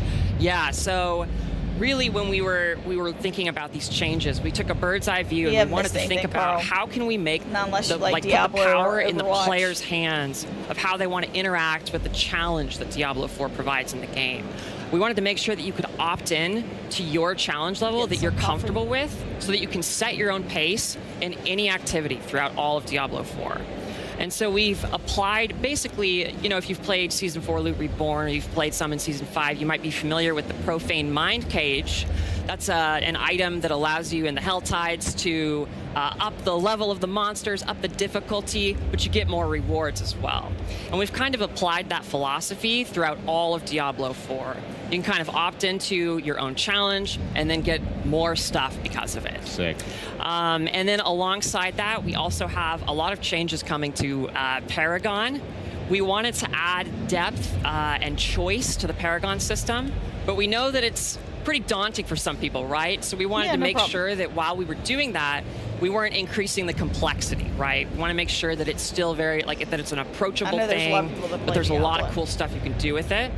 And I could go on forever and ever and ever about this for hours. But we're going to have a lot more details in a developer live stream on August 29th. We're going to have a campfire chat where we're going to be talking all about the specifics of these things. Awesome. I'm absolutely buzzing to see it. I mean, the best way to phrase it is like what Season 4 did to loot, Season 6 will do to progression. Excellent. And the thing too, but just go back to the Party Finder, like there's things that people look at, like what's part of the expansion, what's not. Party Finder is coming to the game, not just to the expansion. So, oh, great. And what's great about it is not only can you access it through the social menu that you can see, or you can access it through your remote wheel, you can actually access it from the map. So when you say, oh, I'm going to go do this dungeon, you can say, and list it as a party that people come join me in this dungeon. So it's a feature that's going to apply to the entire game. Excellent. Yeah, and I should also mention, in addition to Dark Citadel, we have another mode that we're bringing to the table, which is called Undercity. And Undercity is a time dungeon where you want to beat it before the timer runs out. And that mode has modifiable rewards. So you get these things called tributes, and depending on which tribute you use, you can modify and scale your rewards with the difficulty. It's a really cool mode. We're really excited. And one of the reasons we built these two modes is this concept of new ways to play. Right? People love our game. They love Nightmare Dungeons. They love Whispers. They love Helltides. But what we really want to do is make sure we have enough canvas so that every user can find something that is uniquely suited to them. And that's what New Ways to Play is all about. Me and my friends, we just love being able to have a bit of choice, which is really fun in Infernal Hordes in the current season, for example. And being able to tailor exactly how messed up we want this level to get is really fun. So the fact that it's getting applied to more aspects of Diablo that's awesome to hear. But between now and the Season 6 launch and Vessel of Hatred, what other activities can players get up to whilst they wait? I mean, really, jumping into Season 5, you know, like you were talking about, Season 5 continues the pace of Season 4. You can level up really fast. It's very exciting. The Infernal Hordes is a great new mode. Which so is fun. You know, it's sort of a horde mode where wave after wave are coming after you. You can go and fight the Fell Council to get your rewards from that. But that's really the big thing. And just even if you haven't played through the campaign yet, that's one of the nice things about on the Vessel of Hatred is that it is a continuation of that story. So where Neyrelle left at the end of the game, you can pick that story up and you get to continue and play. So if you haven't played through the campaign yet, now's a great time. And I would be, I have to also do the pitch, right? Like, go on. It's an awesome time to pre-purchase the expansion. You know, one of the things we had some great incentives before, where you get the new cat mount, you get new armor, you get pets now, you have snow leopard and the tiger that'll follow you around and pick up stuff for you. But with last night, we actually added 2 more, where not only do you have angel wings that we had before, we added demon wings last night. So if you've already, so if you've already pre-purchased, you'll get your demon wings are coming or they're there. But it's a good time. And then we actually added with the Deluxe and the Ultimate Edition, we've actually added 1 month of Ultimate Game Pass. So if you haven't jumped in yet, or if you want to add an extra month onto your subscription, pick up the pre-purchase, and you'll get an extra month. And I already got my code last night. I watched the show, got back to my hotel room, and there was my code for a month of Ultimate. So it was awesome. Now you got to find some other games to play while you're on that as well.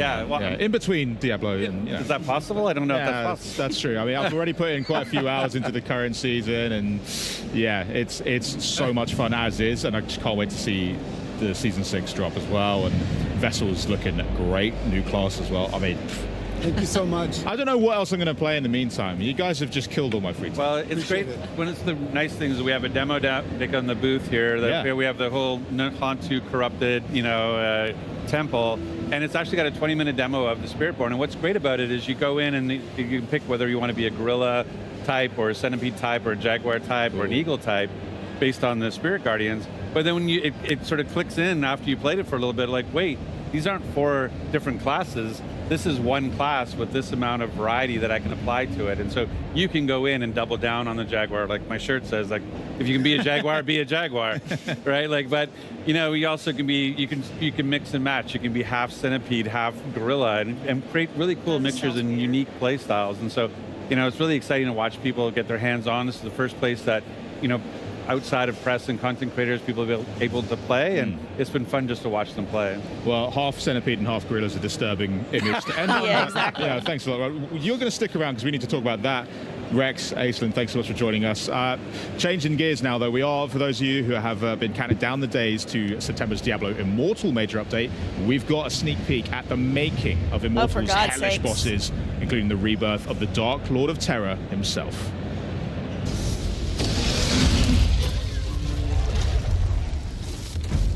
That's kind of cool. Unspeakable horrors that you are fighting. Our boss experiences aren't something that you can get in any other game. I just thought this was going to be more like giving players features, heightened but it's like sense of people horror. just sitting around We have to chatting. deliver the player with experience that they're the hero. I think the spectrum of bosses that we have definitely hit everybody's personal horror stories. So we're like 50 bosses now. Some of our bosses in Immortal are incredibly deadly. And we're really proud to be able to actually have the ability to bring Diablo back into our universe.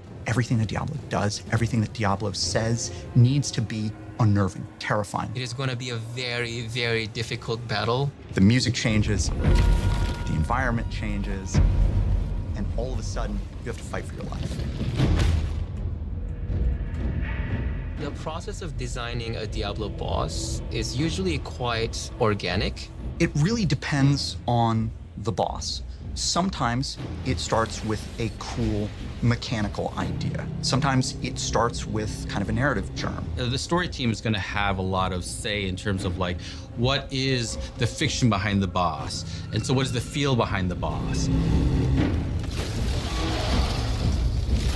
In some zones, we are going to lavish incredible build-up on a boss, especially the final boss.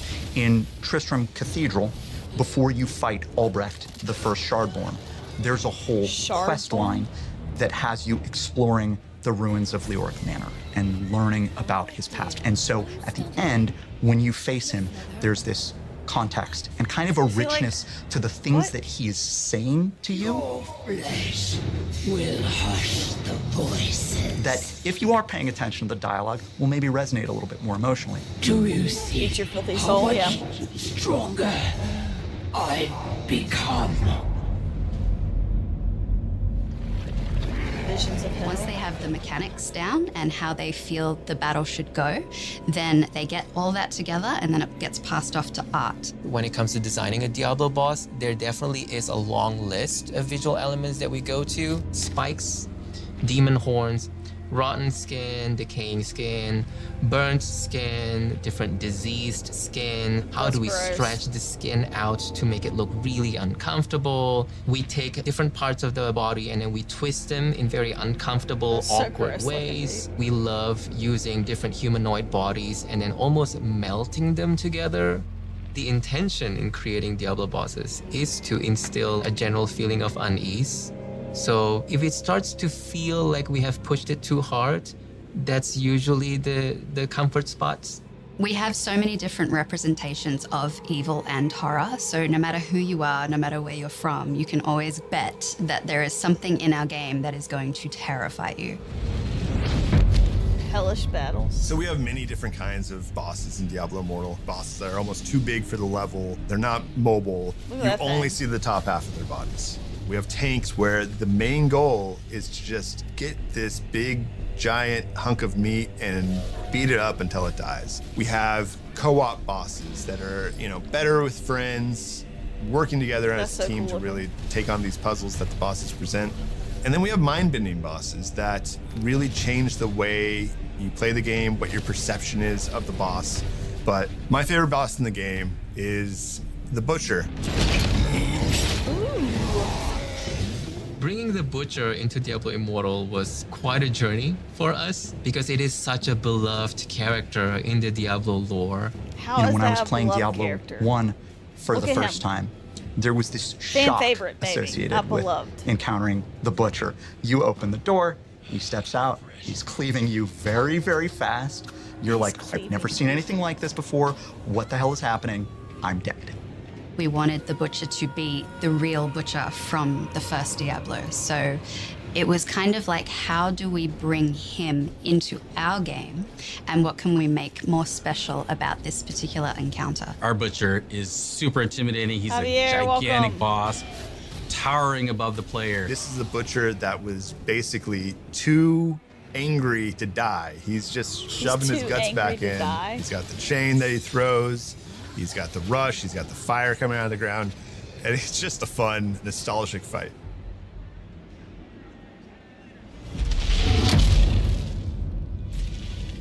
We've been building towards this encounter with Diablo since the launch of the game.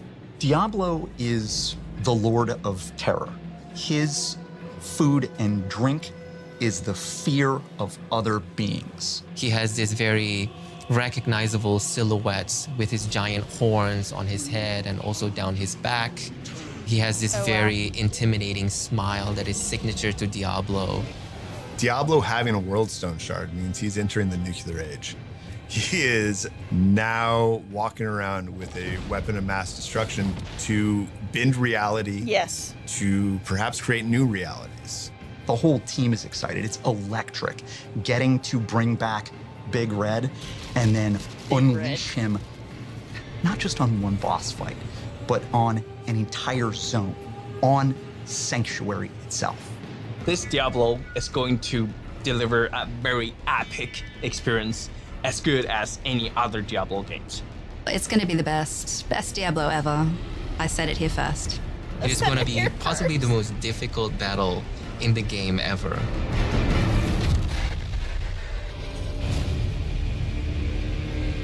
Diablo Immortal. I was going to say, that's Well, they're called Lilith's Mightiest Warriors, and I'm not just talking about our guests here, but joining us once again. This time to tell us more about what we just saw. We've got Diablo's GM, Rod Ferguson, and please welcome Diablo Immortal's executive producer, Pei Wen Yao. Hi. Thanks so much for joining us, Pei Wen. Thanks for having me. What the hell was that all about? Are you kidding me? That's got huge implications for the lore of Diablo, because you're bringing him back. Yeah, well, Tell me about this. I mean, it's a thing that I don't think everybody really knows what Diablo Immortal is, really. So let's start with there. Okay, fair. Like, I think Diablo Immortal, the way to think about Diablo Immortal is our free-to-play offering in Diablo. It's a way to bring more players in. We wanted to go where the players are, and we were like, okay, not everybody is part of the mainline Diablo 4 world. So this is a way to reach players where they are. And so we have this great free-to-play, huge campaign, over 11 zones. You get 8 classes. We just added 2 over the last 2 years. Best class. The best, yes. The best class. With the Blood Knight and the Tempest, our new classes. And so it's really an exciting time. And so the story, the campaign, which is, again, over these 11 zones, is basically you're working with Deckard Cain to beat this demon Skarn. Now, what's happened is that this takes place between Diablo 2 and Diablo 3.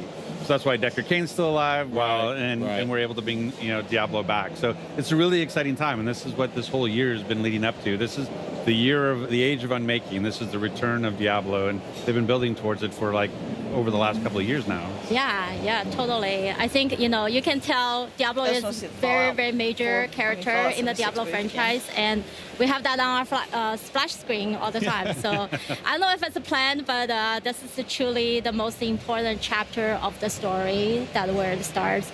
And Diablo is very, very significant because it's one of the original antagonists. It's one of the 3 prime evils. Looks like they gave away Indy I think hats. in the history of Diablo story, everywhere.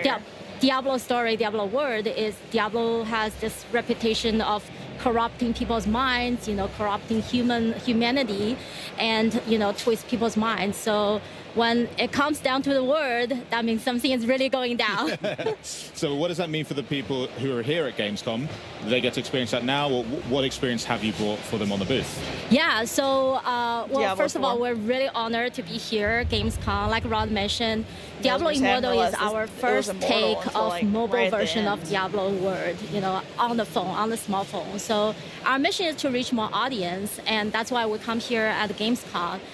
Today we brought into a beautiful booth right here. That's great. Yeah, this is one of the most important content and gameplay in our game called the Heliquary Boss. So Heliquary Boss in our game is basically, it represents your power. It represents your power progression because all those bosses are your power gates. You have to beat them in order to get to the next difficulty level. So as you go through the game, you will feel you're getting stronger, and you're going to more difficulty level. You get more stuff, the loot and the dungeon and the zoom. Most important thing about Diablo Immortal is that we want to create this very sociable, very lifestyle kind of gameplay. So for Heliquary Boss, you can actually you can either play a solo, or you can bring your friends over there. And that's what we bring here. We built a tournament that 4 players come in to the booth and they can play, and you can just rank on the leaderboard and get awesome rewards. Yeah, you have to beat 2 bosses, so there's like the 2 phases. You have to beat 2 bosses, and right now the fastest is about 2 minutes 45 to get through. Think I got a shot? Yeah, absolutely. Yeah, absolutely. Thanks. No, I know you play a lot. That's good. That's right. But anybody can do it. But it's really interesting, like that what Pei Wen is talking about. There's been over 50 bosses made in this these Heliquary bosses, and it's really exciting to see. It's part of the progression. So it's always fun to have these new and interesting and different types of fights to have. And the fact that it's on mobile, but also on PC, like you can play free to play on PC today, and it's a great experience. So players at home can also still experience the Heliquary bosses right now, or yeah, same content, awesome. Same game, and cross progression, cross play. So tell me about then the build up to Diablo's return. What can players expect to what kind of content can they get into right now and in the lead up to that content dropping? Yeah, so next few months is going to be, like I said, it's going to be the most exciting story chapter of Diablo Immortal. It's going to divide into, like the main quest line, the storyline is going to divide into 2 parts. So we're going to keep some in the future, but the latest one that is going to come up is in September. It's a release we're going to call, we call it Crucible of Justice. This is where the story, we're going to review a very, very powerful weapon. It's called the Eldrim. It's a holy sword, and the player is going to go through the mission, the quest of purify that sword, and that sword is the secret weapon to kill Diablo. So you have to find the sword and purify it, goes through the ritual. And for player, the ritual, you know, I think if you play Diablo Immortal, you know, player is the hero. Player, you play the hero, you save the sanctuary, you save the humanity, but the sanctuary is corrupted, it's dark, and that darkness casts into players as well. So the ritual of purifying this Eldrim is actually a symbolic move of player that they willing to sacrifice themselves for the humanity, and that they want to prove themselves to be worthy to use the Eldrim, the holy sword, to kill Diablo. So that is the first part of the September release, and then we're going to save the second part to the December, our holiday time, and we're going to release the second part, which is the most exciting part, that you're finally going to face the Diablo. And with the Diablo boss itself, we also introduce a amazing zone. It's called the War's Crown. You know, zone is one of our very, very important content in the game as well. It's beautifully designed. Not traditional concept of beautiful, but it's... Yeah, I don't think I've ever heard the word skin used so many times. I'm a little concerned, but I'll trust you guys. It fits the word. It's beautifully designed. It's very dedicatedly, you know, created. I like how she like quickly it's icy, like, but it's barren, and it's beautiful. that way is because Diablo travels through that continent and transforms the place. So it's like very depressing, you know, all the cast coming down to the earth. Well, that's why, you know, players are here to save the world. Yeah, and when player travels through this War's Crown, you're going to encounter a lot of enemies. You know, you're going to defeat them. Eventually, you're going to encounter Diablo as the final boss. Yeah, I mean, you know, Diablo Tyrael, like does not get Tyrael my is blood like going, when you think about like unfortunately. recognizable And this has been characters in the going on for Diablo like lore, 40 Tyrael, minutes, the so it's Angel of starting to Justice, drag is a one little of the bit, top especially as ones. early as and it so this is. is what's really neat about the story is that I it takes Tyrael's sword, more Eldruin, and that's the sword you have to use to defeat the Diablo. And so that whole idea of, hey, while I've been fighting Skarn and getting this World Stone Shards, I've become corrupted and I have to get purified over in the Cold Isles so that I can actually be worthy of this sword. And taking that sword and then being able to use it against Diablo is just a really cool moment. I mean, you said in the video as well that this fight with Diablo will be the toughest fight players have Yeah, ever. I mean, it'd be nice if they showed something. What are you Besides possibly people throwing out? Because you talking also the just showed entire us like a 20-foot butcher. And pictures, Well, I mean, what's paintings. Diablo? What's he going to do to us? Anything Yeah. you can share there? Yeah. Oh well, I'm gonna see how much I'm gonna spoil here, but yeah, Diablo boss is going to be the hardest one that the player gonna encounter, because Diablo is such a classic character. So we still take a lot of the classic skills from Diablo. So it's still featuring fire, lightning. So if you go to the battle, have some equipment, have some gears that with the fire and lightning resistance will be helpful. I remember. Yeah, and because you're bringing the Eldrim to the battle, right? So when Diablo calls all his Diablo like the characters are designed soldiers, really and they cool. will swarm over to you, and you have to beat them really, really fast. And that beat up of those enemies actually gonna recharge your Eldrim. It's gonna make the Eldrim ready to make it good use. So Make yeah, good and use. by the end, I'm not gonna hint the real end. Oh, come on. The real end, you're gonna see this I guess that's beautiful the part in cinematic that December she was shows talking how about. player take Eldrim and eventually kill the Diablo. So That's all so exciting. I can't wait say, to. Diablo is not Well, one I'm that going to I have to go play. and set a time on the booth to make sure I get a chance at that leaderboards. But I want to thank you both. So we have the Inarius statue, the really big one that's the size of the. Yeah, I want it. Nah, you can fight me for it. I'm taking it. I can't. Taking it. They're gonna kick me That's out. what we're doing straight afterwards. We're all going down, yeah, and I'm going to come out on top, all right? Well, thanks so much for joining us. I hope you enjoy the rest of your Gamescom as well. Coming up, though, the team from Caffeine. Stalker 2 is here with the latest from the thank God, sequel, Stalker Heart 2. of Chernobyl. Sick. Plus, we've also got a look at the Yeah, newest Xbox and Starfield accessories that are shared enabling space. players everywhere to And play the way that they Adamfall. want. Ooh, and Adamfall? later on, we're going to explore the Ooh, now newest see, there you go. Starfield That expansion, stuff- Shattered that- all Space, that and find stuff's out gonna be good. why fans everywhere are setting aside gigs of space to explore even more of this epic open world. But first, do you know what's great? Xbox Game Pass. Yeah, take a look at this. Maybe. Lonely Mountain Snowrider. Welcome to the gameplay commentary of our new game, Lonely Mountain Snowriders, which is the spiritual successor to Lonely Mountains Downhill. Finally, It's right? a skiing game in which players need to find their own way down the mountains in a wild and beautiful mountainscape.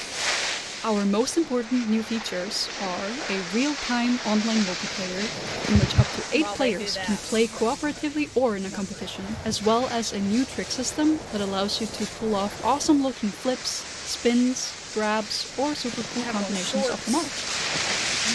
We focused a lot of the development time on the controls and to make the feeling of carving down the slopes as smooth and fun as possible. Skiing is all about using like, the terrain no, in your now I'm favor. freezing to death. You need to gain the But also, maximum you know, they're not getting my blood to do the pumping, longest jumps all and this use the best Diablo. shortcuts. I'm like, oh, Diablo, no. On top of that, you can also do tricks, ride backwards, or Well, I don't cross think she did rivers that in trick icy very lakes. well. Did you see her fall down and break her neck, it looked like? The game features 4 different game modes. The online multiplayer racing mode is all about False crossing the finish advertising line first. multiplayer isn't lonely enough. Oh While my in the god. team mode, you and your team members have to ride and It's do not tricks together lonely enough. to ramp up the highest score and beat all the challenges. You can also pick each other up after a crash I was gonna and say, place well, Diablo checkpoints as a group. 4, they're introducing like a new way to like recruit people for multiplayer. So that was, I guess that's the one they were talking about. I don't even know. I'm so tired. In the solo mode, you have to beat challenges to unlock new mountains and trails. You can also try to reach the top of the leaderboards, or beat your own ghosts.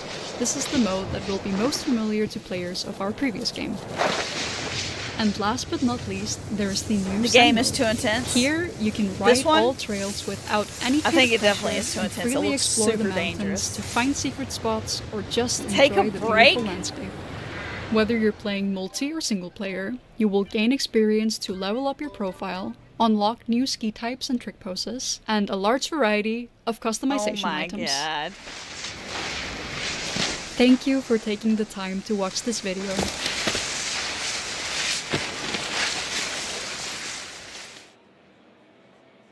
Don't operate heavy machinery. Who is this?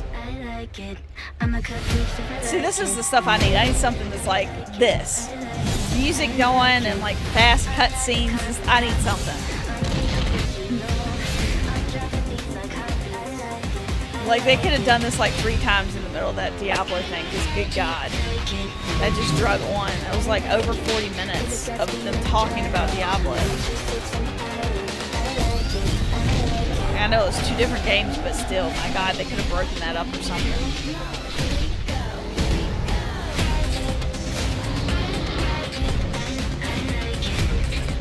No offense to the people that like it. I'm glad people like it. It's 9 a.m. here, like it's now 10 a.m. I've been up since 7 o'clock. Only slept like 4 hours. I am exhausted. The Xbox Game Pass Thank hype God. is real, Give us and something right good, now please. it's easier than ever to join the party, especially if you play on PC. Why? Because PC Game Pass is designed for PC players. Get new games on No, day one, Fallout's like gonna be Call tomorrow, of Rick. Duty, Black Ops 6 on October We're getting like 25th. Starfield Play some of today, the biggest Stalker, games I of the think, year and and unlock Adamfall. partner Adamfall benefits looks from very Riot good, by the Games way. and EA Play. And if you're not already I a got PC Dr. Game Pepper Pass just member, now. join I drank a now whole and get bottle your of first water month of PC first. Game Pass for $1 or €1. Yeah, Rick, I'll be This on offer tomorrow won't last doing long, it. so act now. But first, this post-apocalyptic I think horror it's action right at the title beginning, Fallout's is supposed to set be. against 64 kilometers of eerie, explorable area. It's also one of the most anticipated games Age of of the year. Mythology. And here to bring us back into the zone gonna say, that's with just the some stuff that's next, though. never-before-seen gameplay of Stalker 2, Heart of Here it is. Chernobyl. Stalker Please 2. welcome game director Eugene Gogolovich. Eugene, welcome to the show. Yeah, thank you. Thank you for inviting. No, honestly, it is so exciting. We've got it on the booth here at Gamescom. I've been able to get hands on. I'm so excited for you to take us through what you've brought with us today. But how's your first Gamescom? the previous was a year ago when we bring our demo, which was shown just on the PC. Yeah. And today we are bringing another demo, which will launch on Xbox Series X. And from our experience, it's looking very good.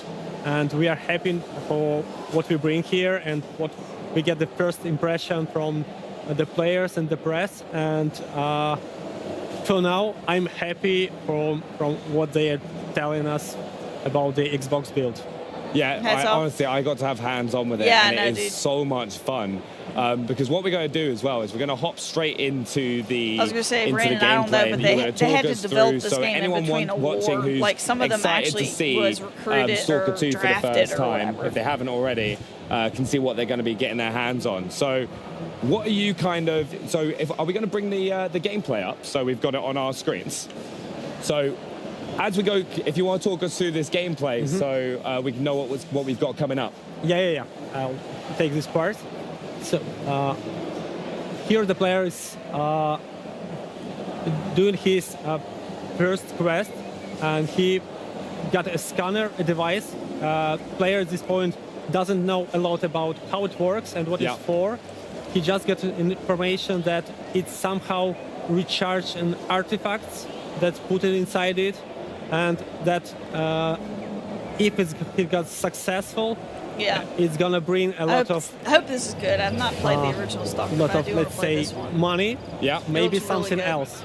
So at this point, player don't know what is the goal of the character, why he's doing it, and he's learning the story about your character also by doing this. Yeah, somebody else was saying it looked like Metro last time they showed it, Carl. It might have Because been this you, is actually the bit that they've got on the show floor here, isn't it? At the start of the game. Because I had so much fun. I get what you mean as well when you're just trying to discover what exactly it does and the storyline sets that up. But what about the combat in the game as well? Because we can kind of see our first fight here. Yeah. So it's a group of bandits. They were resting just nearby in their camp and doing their chicky-bricky stuff. And then they saw that something happened. Like I know he's probably wall done was this like destroyed 15 with times, huge probably not noise. 15 times, more They've like 100 just times for this demo. turned up going to see what's happening and found you, a player, and it's amazing as well, because I found myself when I was playing this I was like the flashlight turning on and off, and like you can also like lean around corners, can't you, to kind of like engage fights from like a bit of cover. Yeah, so it's very important in this game to have a proper tactics. You should hide a lot. You should use your med kits. You should survive grenades, because AI is very pushing and challenging. Yeah. They're trying to outcome you, to go from other side, and it's pretty stressful. So it's a first fight. It's a very simple fight against 3 bandits, but as from That's what my we can kinda see, it's often lead you to several deaths. It's very unforgiving as well. And we just see as well, I found that it's like a big part of the game is like looting. So what kind of things should people be looking out for when they're looting? Yeah, so the part of the game, so while we are fighting, we are losing our resources, consumables, food, ammo, and after the fight finished, we have to get through the dead bodies' pockets to find some ammunition, maybe loot their camp to restore what we just spent, because without it, we just run out of ammo and the player would be like stuck. Because that's the big thing I have. I am very You should trigger hide a happy lot. when That's it comes my to kind of first-person game, Hokey shooters. says. Like I fire way more bullets than I should, and then I found myself Did as you well. I watch was the like, thing I need with to go the- check the every video I did building with that I Indiana can Jones? because I need more ammo. Like, what kind of advice would you say for players hopping into Stalker 2 to spend their time in the world? So the reason why you should discover and look for some stashes in locations is not because you just want to find some items, but because it's interesting to discover this abandoned place where was some living some time ago, and where is some story behind it. And when you are just walking around and looking for the corners, and it's beautiful there, you can surprisingly find something stashed there. because it's a Stalker stashes. They use some stashes for their next journeys because they can bring like a. I was gonna say it didn't go to subscribers because I was trying to make sure that it would actually get watched, and but players it didn't sometimes turn find out them, also great. and it's For, often YouTube, that rewardable, and often it's very rewardable because you can get a huge equipment boost by just going to some building you didn't expect to find anything there, but it could be there. That's what I found. I found myself like an assault rifle when I just had a pistol to start with. I was like exploring buildings and found that. But the game also, it looks amazing. Yeah, this is the start of a next fight. The player, we have some stealth mechanics. Yeah. So it's I not can barely see those very. Like I moved up so I can As you actually used see to have a stealth in the Hope game, they have hit it markers. doesn't I know offer they take them you off for the like game, but ability God to bless. be I can't invisible tell if I'm for shooting at enemies. something. No, they will see you and shoot you, but at least it allows you to get slightly closer to find better position to start the fight, See him. and or maybe to initiate the fight with the grenade, so it would be easier for you, and then the fight is pretty challenging. Yeah. And you have to watch your hit points and your state because you could get bleeding, and you have to use a bandage to stop this bleeding because it's they got away. it's gonna last for long, and you're gonna lose a lot of hit points if you not stop and use the bandages. Yeah, because you have multiple ways of healing, don't you? You've Yeah. got like the bandages to stop the bleeding, but there's like different types of med kits that you can find as well. You can have a regular med kits, medical med kits, and an army med kit. Yeah. Yeah, And YouTube. They provide additional boosts, but mostly it's restoring the hit points. But also, if you are not in the fight and you just need to recover a small portion of health, Bunch of you YouTube can just notifications. eat I was gonna say and this one wouldn't have it been will also you wouldn't have bring been you a small notified for portion this of one. hit points. See, that's what I loved as well. I found like there's so much resource management that you have to like pay attention to as Stalker, which really gives you a different challenge. So it's like you said, if you don't eat, you're going to perform worse in gunfights. If you don't so eat, you have to watch about your state, just like you're watching about I yourself. feel like So adrenaline we try to would bring carry you this, through.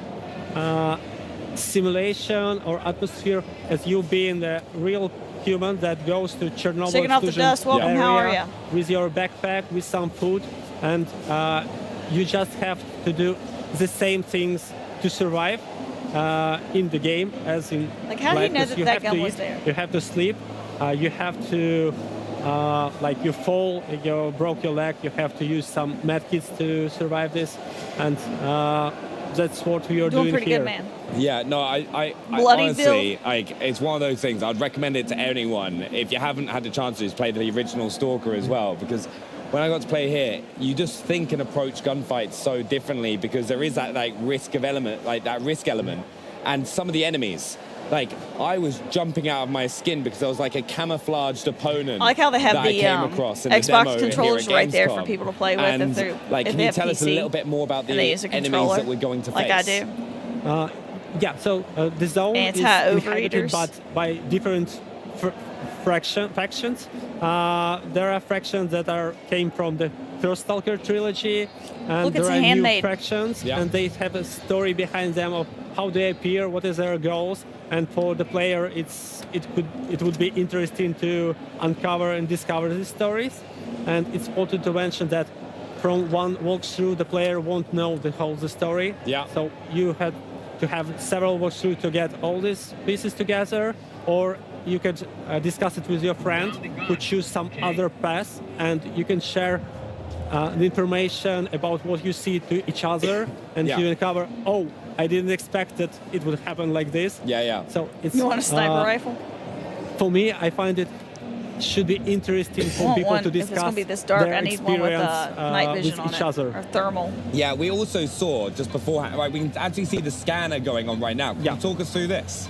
It's Echo Scanner. It's a simple scanner. You just beep, and the faster it beeps, the nearer is an artifact. Yeah. You can collect an artifact just by using scanner. It's called Heart of Chernobyl, so I thought it was a radiation thing. Oh, geez. At this there we point, go. player face that Bloodsucker is a canonical enemy in Stalker series.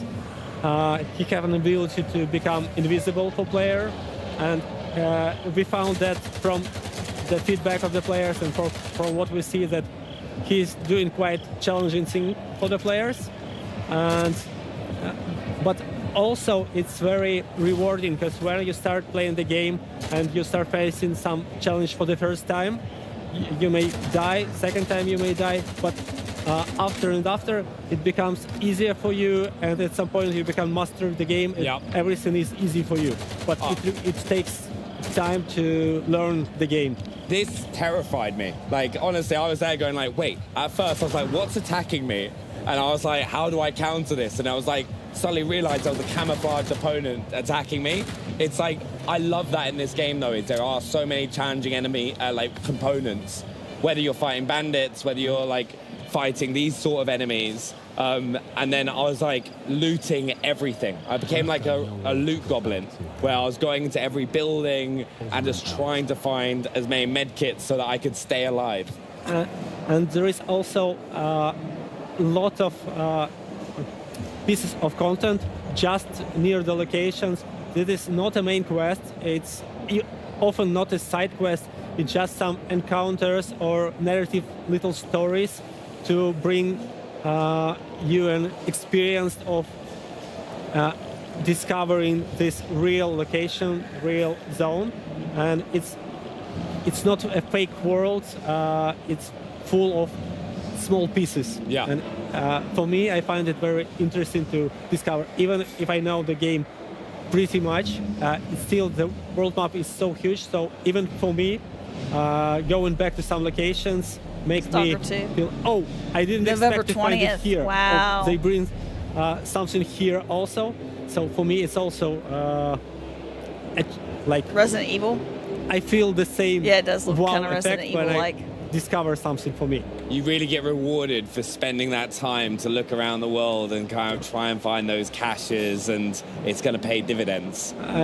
Yeah, it's one of the green and red herbs. Main goal in making this game is to bring as much freedom and allow player to be as he wants to be or she wants to be, to play the role they feel that works for them, and the player could like start being very rude and cruel, and they can act totally different in this game as like a player who wants to be on the friendly side. So there are a lot of freedom. It's rewarding. So even being cruel is rewarding, but there is a balance. Like the game will also punish you for something. No, 100%. And I think one of the main things is for everyone who's been watching and wants to get their hands on the game, when are they going to be able to play? It's November, so it's not so much time left. And for us, we are like every day counts. We are doing everything possible to bring as polished gameplay as possible, and I hope you enjoy it. Well, honestly, from what I played at Gamescom, I can't wait to play it more. But thanks so much for stopping by. You can get Stalker 2 Heart of Chernobyl on November 20th. And of course, it launches day and date on Xbox Game Pass as well. But now to a new line of Xbox accessories, making a splash here at Gamescom. Take a look. But thank you so much, Eugene. I appreciate it. Thank you. Play video games. Good job.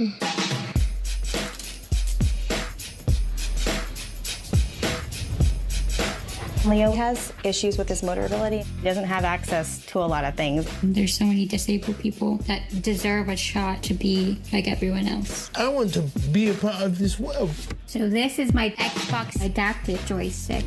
That's awesome. It allows her to use the controller without using both hands. It just clicked to him. This is a joystick, I manipulate the character, and this is how I'm gonna move myself. You've got every button covered. This is how we do it. This is my thumbstick topper. You can get different sizes, and this is what I use to make it easier to maneuver. You can get parts from the Xbox lineup.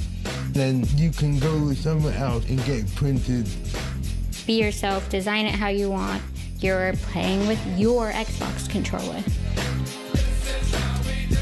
Right side, right side. With the Xbox controller assist, when he needs help, when he gets stuck, I can at least hit the gas for him. Then he can control the rest. Having the joystick levels the playing field for him. Your character, he can fly. He can do everything you can't do. He enjoys winning and will definitely let you know when he does. That's cool. Big news for all gamers everywhere. We've got some new accessories designed to give gamers more ways to play. And here with all the details, please welcome Is that Halo necklace? designer Good Chris God. Petrovsky and Senior Accessibility Product Manager Caitlin Jones. Welcome to Gamescom. Thank you, Maxie. Yeah, thanks for having us. How's Cologne treating you? All good? I love it here. Yeah. Amazing. First time in Gamescom. This is pretty exciting. Oh, wow, first time. Yeah. Okay, the full week ahead of you. I can't wait for you to see it. So I can't believe the Xbox Adaptive Controller launch is 6 years ago. But you didn't wonder if stop they hire there. nurses So to do that, what's 'cause new I in the would world love of to do gaming that. and accessibility? Yeah, thanks, I think it's Maxie. probably So, occupational as you therapy, saw, though. we just announced our Xbox Adaptive Joystick. It's a wired controller that is designed to be a companion for our Xbox Adaptive Controller as well as other Xbox controllers. Look at And that that. will be available to customers in 2025 early on.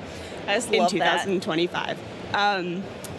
As well as our Xbox Adaptive toppers that you can create with Xbox Design Labs. And these are really great, I think, especially for players who might have some difficulty using the thumbsticks on their controllers. They can choose from different shapes, customize the sizes, the height, and the width, and attach them to their adaptive joystick as well as their Xbox Wireless or Elite Series 2 controller, and really customize the way that they interact and grip with So those everybody can thumbsticks play. on I those love that. controllers to meet their unique needs. So overall, we're just really excited to continue to 3D print it, yeah. expand the ways that players not can polished play yet. the games that they want to play and also how they want to think play. those are just the, but it doesn't just stop with our samples. Xbox They're 3D print. accessibility offerings. We also have some really fantastic partners through our Design for Xbox program, including BioWave and 8bit2, who are also announcing some exciting accessibility news today. That's awesome. And with everything in your line of work, the feedback from the community is crucial. And the gaming and disability community was also instrumental in feedback for creating the joystick. Can we hear more about that? Yeah, that's a great question. And certainly at Xbox, we are firm believers in the saying nothing about us without us, meaning we do not create accessible devices or features for the disability community, but rather we need to create them with the disability community. They are collaborators and they're the experts in their own experiences and needs. So from very early on with the adaptive joystick, we had our disability community be hands-on with early designs and functional prototypes. And I know Chris will share a little bit more about that on the hardware design side. But even from a software perspective, we really heard from our players that they wanted an affordable joystick for their adaptive controller so they can easily find that and have that as a resource to them, but also something that fit in seamlessly with their existing setups. So we knew it was important to create something that was highly customizable. You can remap all of the buttons on the joystick, you can create different profiles.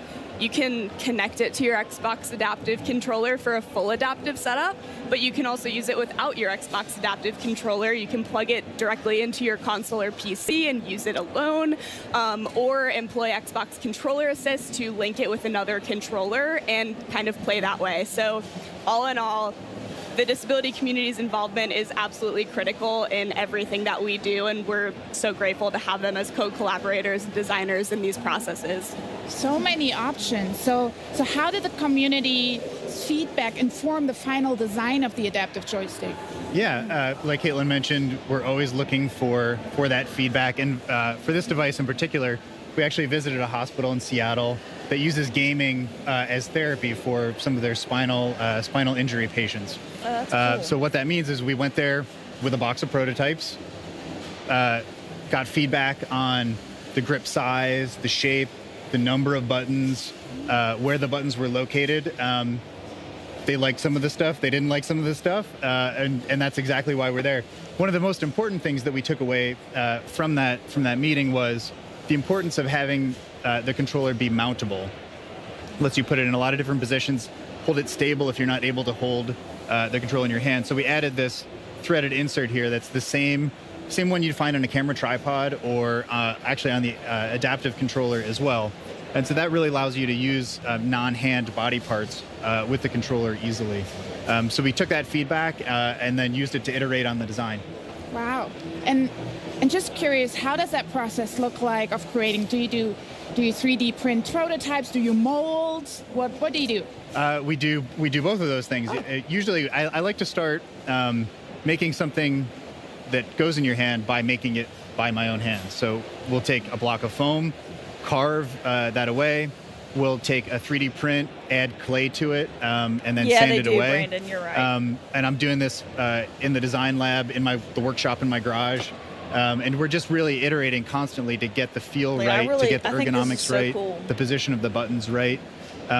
We usually start with a very primitive form and then add those details throughout the design process. One of the other things that's really important from my perspective as a designer, and this maybe sounds obvious, it's an Xbox controller. It should look like an Xbox controller. So many of the adaptive products that gamers have to use, they might look like hospital equipment or something you have to use rather than something you'd want to use. Like Xbox makes cool products. We want our gamers to want to use the products, and so using the same form language, the same color, material, and finish really helps it feel like a part of the Xbox family, and that goes a long way in removing some of the stigma that's associated with using adaptive products, and that's a really important thing that I think design and Xbox brings to the table here. Yeah, it looks very well next to the adaptive controller, traditional Xbox controller. Like if something happened, good job. And I couldn't play video games One anymore, question. I'd be devastated. So I heard the rumor that the idea of the 3D printable proper files came from an internal hackathon event. Is that true? I mean, I can that is see true. how Very kids similar to probably the would be Xbox worse. adaptive controller years ago. The adaptive So they, thumbstick think of toppers were everything. born from a hackathon project. So hackathon is a week where Microsoft employees get to take a break from their day job and work on a passion project. And this particular team was inspired by really the high cost of adaptive accessories and doing custom setups like that. So knowing that 3D printers are a lot more available for at home or as a service, they combine these two ideas to create a great range of products that offer gamers a lot more options to customize their setup just to exactly what they need.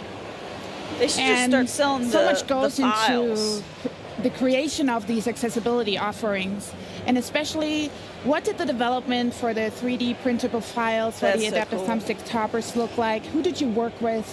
Yeah, very similar to the adaptive joystick and all of our other accessibility offerings. I saw it. Again, partnered directly with the disability community, specifically a lot of hospitals and gaming accessibility charities that were doing a lot of 3D printing work. Yeah, they use it for all sorts of stuff, Worked actually. with them directly and kind of just dementia and asked, Alzheimer's what are patients, the they most use common stuff shapes and for them designs as well. that you all are Like, there's creating all or that sorts you of find stuff work that best for games your can be players, used and for, that's which is actually just what fantastic. informed the final 6 shapes that we have available today. So very direct, working with them and Yes, getting it that is. feedback.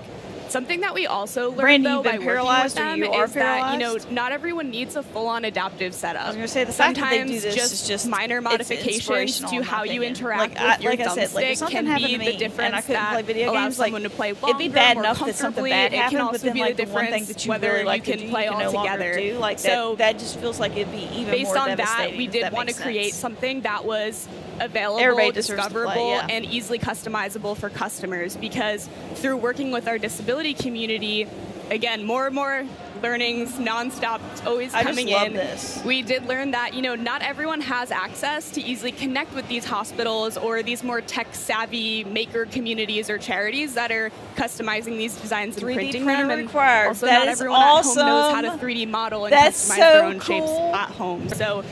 With I the Xbox love Design that Lab so platform, much. It's as simple Oh my as picking gosh. your shape, using sliders to adjust the height and the width of those shapes, and you're given a free 3D printable file that you can then take to a printer. If you have access to, you can use a 3D printing service, and That's so it's as simple cool. as customizing from there with no 3D modeling knowledge required.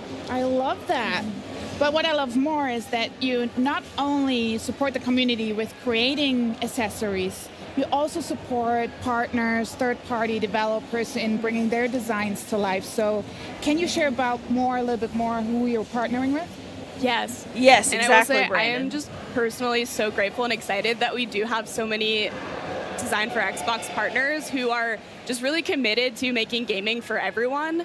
Some of the specific partners that we've been working with recently on the accessibility front are BioWave. So back in May, they announced their Proteus controller, which is a modular controller that allows you to really build your own unique setup that works best for you. And very exciting today, that controller is now available. That's so cool. In addition to BioWave, 8-Bit Do is both announcing and available today That's so their cool. Light SE wireless controller. So Look all at in all, that. you know, when it comes to accessibility, a rising tide floats all boats, and we're Exactly. just excited that our players have more and more options within the Xbox ecosystem to really choose what works best for them. This is another reason why I like Xbox. A lot of great news that there's you a lot have of today. reasons, like. So, is there any place where you But can this look is up definitely all of one the of them. accessibility offerings? I just love yes, the fact that they to do find that. out more about any of this accessible hardware that we've just talked about today, you can see the Xbox Wire blog post. Or if you happen to be here at Gamescom like us, you can visit us in the Here to Help area in the Xbox consumer booth. You can get hands-on with any of the products, do some live demos. And if you're here on Friday, you can see Caitlin in a discussion panel in the community area as well. Thank you so much to both of you for coming. And also I want to say thank you so much for making our booth accessible so everybody feels welcome. Thank you. Thanks, Maxie. Yeah. Coming up, we'll get a look They at should the have, first like, expansion from Starfield, find out what happens when nuclear disaster and the quaint British countryside converge in Atomfall. I can't wait to see some And Age Atomfall. of Mythology I'm sorry, fans, that stay looks so tuned. cool. We'll take a look at what you can expect from the latest in the series. But first, it's time to explore ARY26 once again in Revenge of the Savage Planet. Stuck on a planet with nowhere to poop? The juiciest burgers in the galaxy. Burger Squirt. Slappy Extreme Burden Smartbot from Hot Whiz. Slappy. I smush it down my throat. Our new Ding Dong! Greetings, brave explorer. We I here at love Alta that. Interglobal would like That to was welcome you to our friggin' newest awesome. venture. The Welcome to colonization of beautiful New space. Florida. You've spent almost a century hurtling through the universe in Is that cryosleep, ready to begin your work on this strange alien planet. Unfortunately, changing Oh my market conditions God, have dude. led What us the to the hell? realization The that kids would love space this. exploration is far too costly and unpredictable, and Alta has decided to cancel I all love the future big, plans in space. flamingos. I regret to Huge inform ass. you that you have therefore been made redundant. Your final check has been sent. We thank you for your service, and we hope you eventually find a way home. Good luck.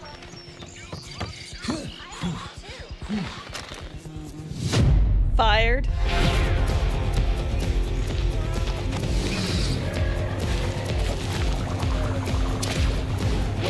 Oh, cool.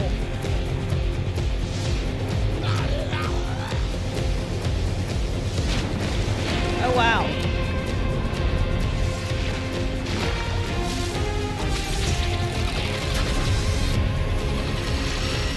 Oh my gosh.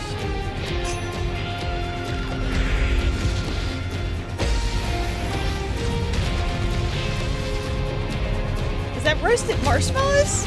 There was a plant? Did you guys see that?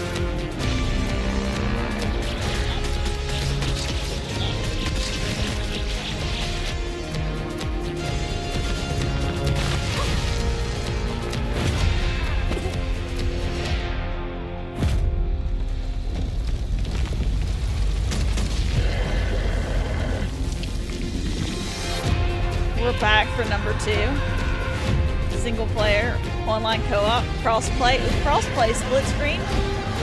That's awesome! Oh, I do remember Savage Planet. I don't think I ever got to play it all the way. Like, I think I played it for a couple seconds, and then something else came out, and I was like, I'm gonna play that, and I forgot about it. 2025.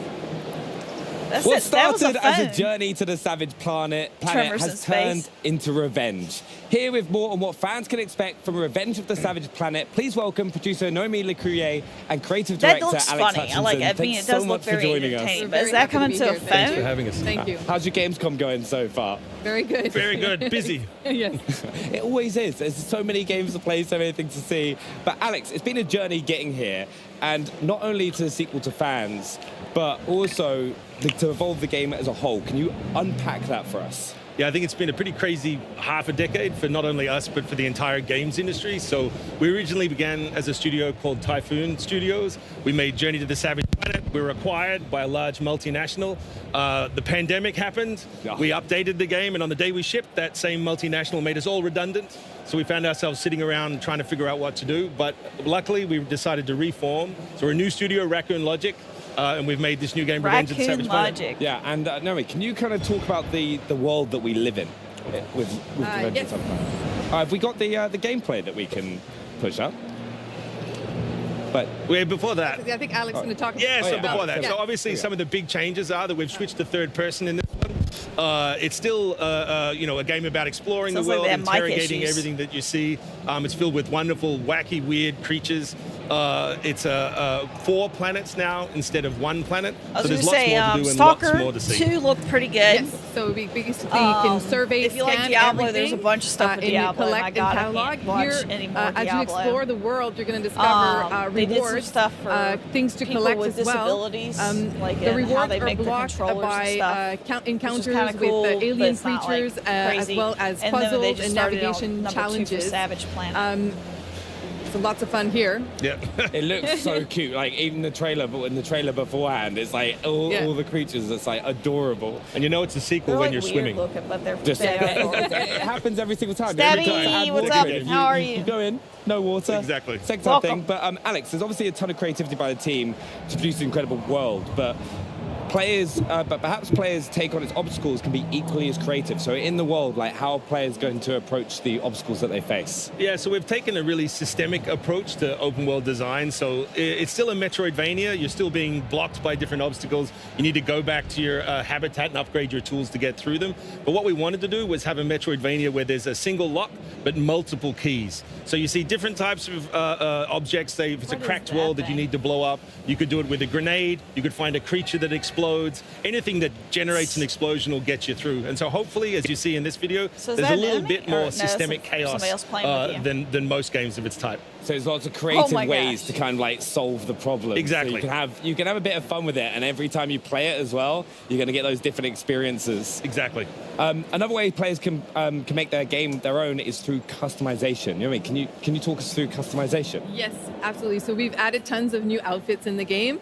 You can mix and match between the different outfits. So whether it's the helmet, the boots, or the gloves, all the outfits are inspired by sci-fi themes, famous like Star Trek.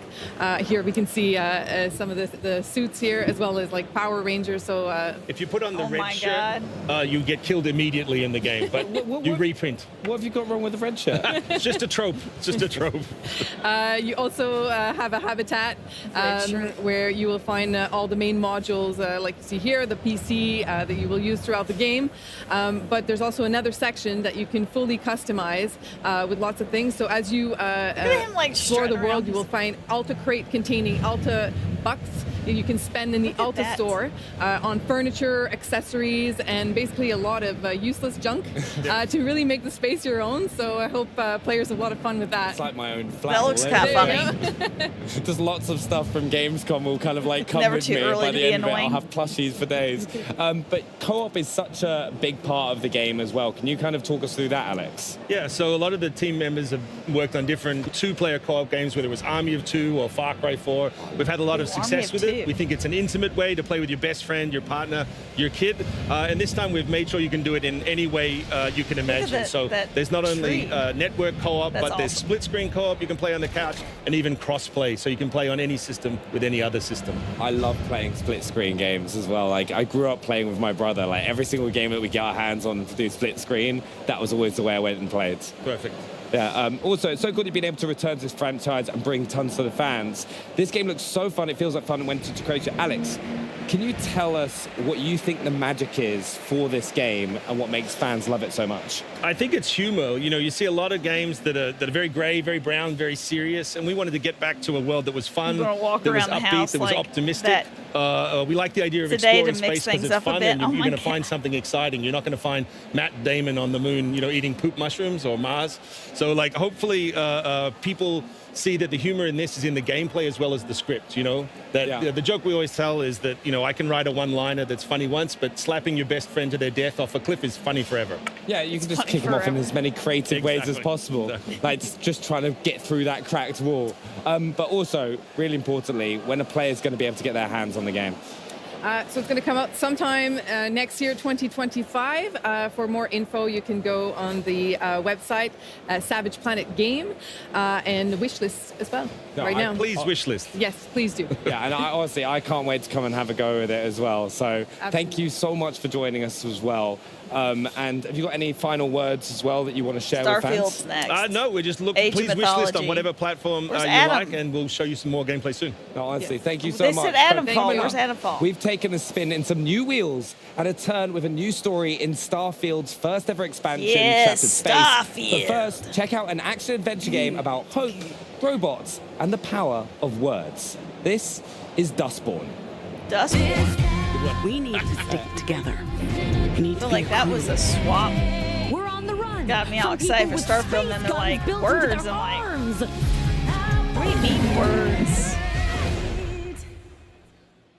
Dustborn isn't about making the big and immediate choices. It's about the little things that add up over time. The words spoken that affect relationships and moods. The decisions that stick with you I don't like this play part, out when but that's you least the expect part, them to. you know. The actions that push When your you're watching relationships in something new live, you directions. can't. I guess this explains why you're suddenly so eager to chase after the robots. Oh, keeping secrets again, huh? Choices and consequences. It's about making tough choices, about how to deal with the people in your crew, how to manage them, and pull them together to do the job, and to make the compromises necessary to reach the end of the road and your own personal goals. We'll be taking a different route north, through Liberty, Oregon. Before Liberty? I would actually like an explanation. I concur. Think of the game as a way to write your own comic book as you play. Each chapter or issue starting with a new cover displaying what you're about to experience, and each of them ending with a comic splash screen. These pages present key choices made in the previous issue that could have an impact later on. Whether a dialogue line or event plays out because of a choice made by the player, like the books you read in elementary school. That's probably a good way to put it. Allowing you to really get a sense of That makes me actually want to play it, as it, opposed to what I'm feeling right now. Like 5 seconds before you said that. What now? 5 seconds before that, I was like, you'll have access access to more data, such as global stats about how many other players received this particular consequence, allowing you to gauge how popular this choice was.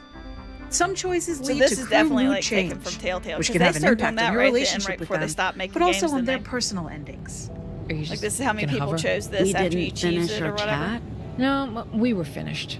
I'm worried about you, and I had more to say. Like, I would reread it and choose different things. I'd like take Every notes. key crew member in the Which story ones I receives chose. one of 3 endings, or codas, based on choices made and actions taken by the player and PAX. Kinda Each how I do coda stuff is now. illustrated by a With comic video book style games, I'm like, splash I'm gonna do screen, it all. along with unique dialogues and events reflecting each character's current status.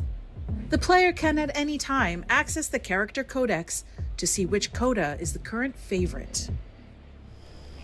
The crew respects you. When you're unhappy, they feel it. I'll keep that in mind. Does she have a blacked out tattoo of a moth? Whenever a dialogue choice or action affects a You see coda, that? the screen will I thought display that she a was coda wearing like emoji, a shirt, along like with an an undershirt, animation but I'm like, that it's tells too the player how far important far this up on choice her was. neck. And then I It'll saw be the up to you to sleeve, decide and I how was the like, road trip goes oh, and how your it's one of those relationships will blackout evolve. tattoos where everything's We'll black know 'em break except for the away thing from their that you want on-again, it to be. off-again relationship with PAX, or embrace it. Will Theo Wolf loosen Among up Us, with the that was crew, good. or favor his boss status? Will Ziggy resolve her sister issues with PAX? Discover how it all unfolds in Dustborn.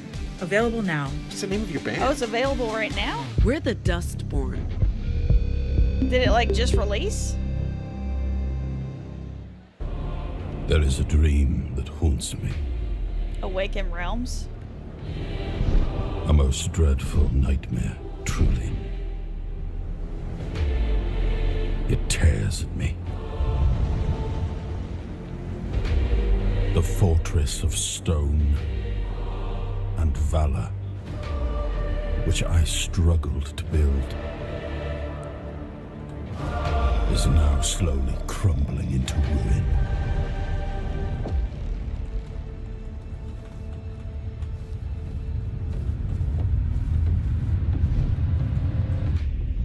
The land, caught in a perpetual autumn, yields to decay. A futile sacrifice remains ensnared deep within the horns of the South.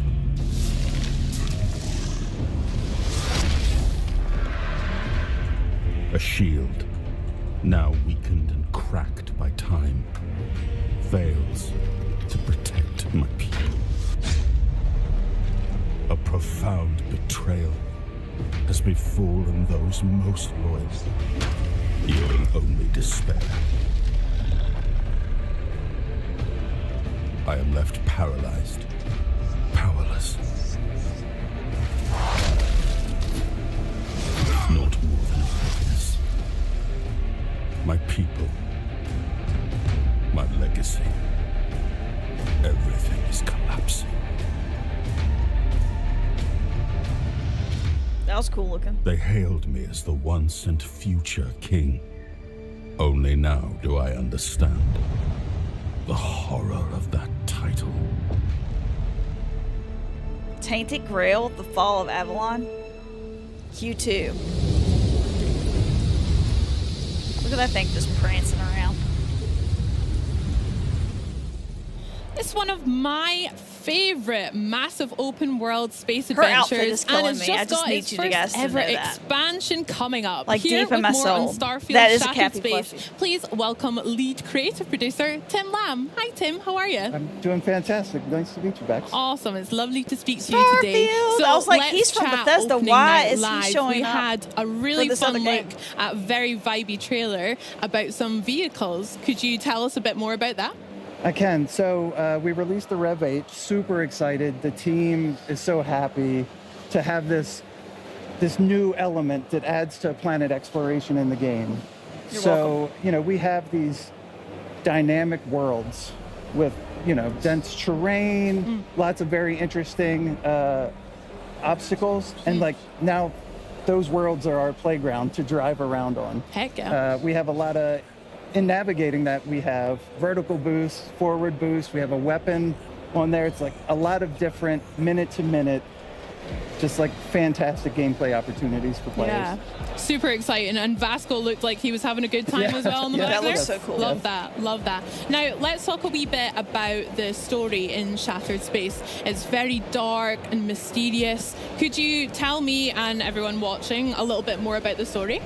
Yeah, so I think there's a hopeful optimism in the giant sprawling adventure of Starfield. You go to a lot of different locations, you meet a lot of different types of people, the cast of characters there, and Shattered Space, that tone, that mood, we were able to sort of distill it down and focus it into a location in the game around Dazra City. So like we get to meet that new house for room, the people there. There's a moment of strife that they had. We get to experience that with them now. Yeah, they sounded a bit intriguing, shall we say, in the footage that we saw last night. So can you tell us a wee bit more about the House of Varun and kind of who we'll be coming across? So I don't want to, no spoilers. Sure. You encounter Yeah, it a looks so derelict cool. star station, and this starts you on your adventure to meeting the Varun. You end up in their home world, Varun Kai, in the city of Dazra. There's been a catastrophic event. You deal with the minor houses of the faction of House Varun to sort of uncover the mystery of what happened, and then, resolve it as you do as a player. Nice. There's lots of choices in there for you. Okay, very interested to find out what that story kind of leads us on to as well. Very good. Along with that story that we've been chatting about, there are some new game features as well as a huge new planet that we can explore. Could you tell us a bit more about those too? So we have the city of Dazra. We focused, all of our effort has really been focused on the area around the city. So I think the beauty of it is that there's exploration, that you can find nooks and crannies in the game or little secret discoveries or locations you feel like, I know I'm coming back here. So there's like an excitement there. Yeah. Yeah, so it's that. Yeah, I'm so excited about it. Yeah. Oh, so excited as well. I mean, even in the trailer, we saw kind of a very summery, beachy vibe cruising around on our Rev 8 too. Have you taken it for a spin? I have. No, I do. And I think Shattered Space is like a fantastic playground for it. Now, you can take the Rev 8 to any planet. Yeah. You can take it into Varun Kai. So I guess it just goes on your ship. Varun's homeworld. Yeah. And drive it there as well. But like we yes, support, it does. I think that's Carl, one of the great things about our games is we always support any type of play style. So it's like you can play with it, you can play without it, you can take it to Varun Kai, you cannot take it there. Sounds amazing. Yeah. Okay, well, I'll definitely be taking it for a spin as well when Shattered Space releases too. Was there anything else that you wanted to chat to us about for Starfield Shattered Space coming out? Anything we can look forward to? You can. I think you can look forward to an interesting story, a handcrafted world, new weapons, new gear, new items that sort of alter the way you might think about Starfield. Amazing. Well, Tim, I cannot wait to play it as well. And everyone watching at home as well, be sure to check out Starfield Shattered Space, launching September 30th with Xbox Game Pass. Thanks again for chatting with us. Now, next up, we're exploring, scavenging, and hopefully surviving the harsh world of Atomfall. But first, let's build a dungeon. I cannot wait to see some Atomfall. Anybody else excited about that game? Because that game looks so awesome.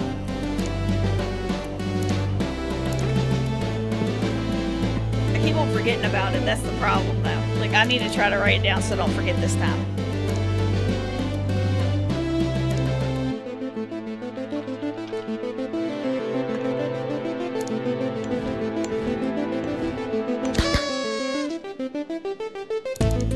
I was gonna say they did it at E3. I don't know if you got to see that live stream that I did, but it was they had like a little thing about it there, and it looked very good. I don't think they showed much of it. It might not even been E3. It might have been the last like Xbox showcase that they did. Can't remember exactly when, but it's not been too long ago. Like maybe 3 months at the most, maybe. But it definitely looks very intriguing. Wish list.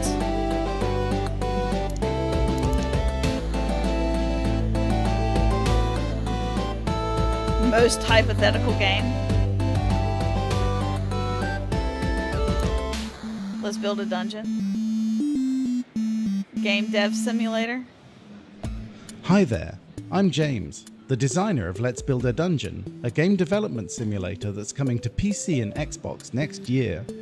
We previously bought our game Let's Build a Zoo to Xbox Game Pass, so it's exciting to be back here sharing news of our next game. Today, we want to share a closer look at our multi-layered management sim, and also reveal some brand new features that we've never talked about before. Let's Build a Dungeon is designed to simulate every aspect of running a game studio, and that starts with designing something your virtual players will love. You get to decide which quests to put in the world, and whether you want to focus on a traditional RPG built around magic and combat, or something more cozy like fishing or running monster farms. And if you want even more control, we have an exclusive new mode to share with you. Creative mode is our sandbox. I was going to say, Mike, but it's a sandbox quite unlike any other. I don't know why you Not only do you have access access to literally thousands of assets, buildings, and characters, in Let's Build a Dungeon, you can also tell your own story. We are developing a series of easy-to-use tools that lets you create almost anything. From a production-level dialogue editor that lets you create branching conversations, events, and rewards, to a full AI editor that lets you adjust anything from attack probabilities to spawn rates and weapons. We even have a tool that lets you draw your own pixel art characters, which will then automatically animate them for you. Our goal is to build a suite of tools that gives you as much control as we have when building our games. Games made by the community will be available for download, along with some titles made by developers like us here at Spring Loaded.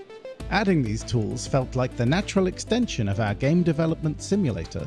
Why stop at building the most detailed game dev sim ever created, when we can add elements of a game engine to give you a full, authentic experience? Hopefully, this short overview has given you an idea of what to expect from Let's Build a Dungeon when it ships next year. rebellion. Windscale, the pride of Britain. Nestled in the picturesque Lake District, the state-of-the-art atom plant has transformed this rugged landscape into the envy of its northern neighbors. Scientific progress waits for no one. Windscale. Everything changed when that bloody atom plant went up in flames. Citizens of Wyndham, there has been an increase in bandit activity outside the village walls. Temporary quarantine, they said? It's been bloody years. They're hiding something from us. Something terrible.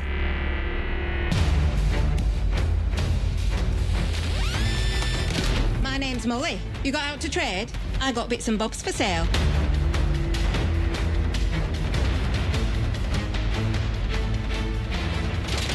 Please be careful. It's more dangerous than you can possibly imagine.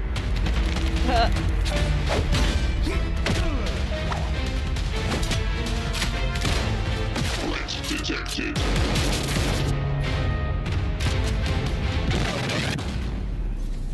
Oh, that's all we're going to see today. I hope we get to see a little bit more. March, huh? It's mystery mixed with folk horror weirdness, all set in a not-so-idyllic post-war British countryside, and believe it or not, it's based on a true story. Really? Well, here with more on Atomfall, please welcome Creative Director for Rebellion, Ben Fisher. How you doing, pal? How you doing? You Welcome love the to Germany. Fire? Thank you. Congrats, First time man. here, or? I've been here for Gamescom before. Yeah. But not with a game quite like this, right? No, let's talk about that, Ben. Actually, you're right, Henry, because this is a huge departure from The next-gen Rebellion's most famous Because that series, means let's that call it, people Sniper would, Elite. Can you have to tell us about upgrade? this sudden change of pace here? Sure. I mean, it's similar and People it's different. still are in not different- upgraded. They're on aspects of the PlayStation game. 4 So and we always value the previous sandbox Xbox. exploration and giving the player lots of freedom in their objectives. But at the same time, this is a survival action game with some sort of RPG-ish elements. There's skills, there's crafting. The story of the game unfolds as you explore. It's kind of a mystery game, so tonally quite different to Sniper Elite.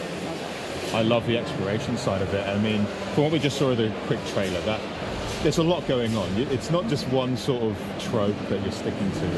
There's a lot to unpack. So maybe as we're checking out some gameplay that you brought along that we can experience, we can jump into some of the influences that have made it into this title. Because, like I said, it's a lot going on here, man. So let's check out some of this gameplay as well. Got to start off with a post box. Yeah. Yeah. Where else? I mean, it's on your T-shirt as well. Yeah. It must be quite a core feature of Atomfall, I assume. It is actually. Ah. So, as you explore the world of Atomfall, you're uncovering a mystery. You're discovering what's happened in this post-apocalyptic quarantine zone in 1950s north of England. Different Ricky, characters will ask you to do things for them, and they might help in return. And one of the characters that you can interact with is this mystery phone voice. You don't know who they are, you don't know what they want, and you have to choose which characters you trust and don't trust in your exploration. Kind of like Bosley, Charlie's Angels vibes coming through the phone. Yes, yes, exactly. I like that. That's cool. Speaking about the story, and Henry, you mentioned it earlier. True story. Like, what is Surely that about? Yes, well, Surely not. yeah. It's based on real-world disaster that happened. The first major nuclear disaster in the world was in Windscale plant in Sellafield, so 1957. We wanted to use that as a jumping-off point for He a needs to, story. like, So turn Jason his face Kingsley, the one of opposite the direction. owners and founders of Rebellion, observed that there are lots of games that are kind of like post-atom storytelling, like post-atomic disaster storytelling, but none set around this first disaster that's happened in the world. So we took that as a starting point and then thought, what's a Rebellion kind of interpretation of that kind of event? So, like I say, we value that kind of sandbox exploration and player freedom, and then combine that with the sort of unique Britishness, and that led to the environment that we've got in the game. So it's kind of an alternate history story, and it's a mystery that you uncover what's happened. And as part of the process of building that game world, we looked back at 1950s storytelling. So references like the Quatermass series, which is one of the very earliest sci-fi serials, or like early Doctor Who, and things like that. So like UK TV Gold kind of cultural reference points that even if people don't know the reference itself, they know the influences that came from it. And at the time, there wasn't a clear distinction between like folk horror and sci-fi and those kind of stories. So it's a blend, it's a natural blend in the storytelling style of the 50s. And of course, you have to chuck some cricket bats in there for good measure. I mean, the combat's pretty crunchy, right? I mean, this is, like you say, a bit of a departure from Sniper Elite, which is typically long range, but in here we're getting right up, even the fact that it's first-person camera as well. Like, these are conscious decisions you've made. So why did it feel right for Atomfall to treat it that way? So in the case of Sniper Elite, you are an elite-trained sniper. You know, Carl Fairbairn's like a human sniper rifle, right? He knows exactly how to fire a shot, miles to take out that one guy.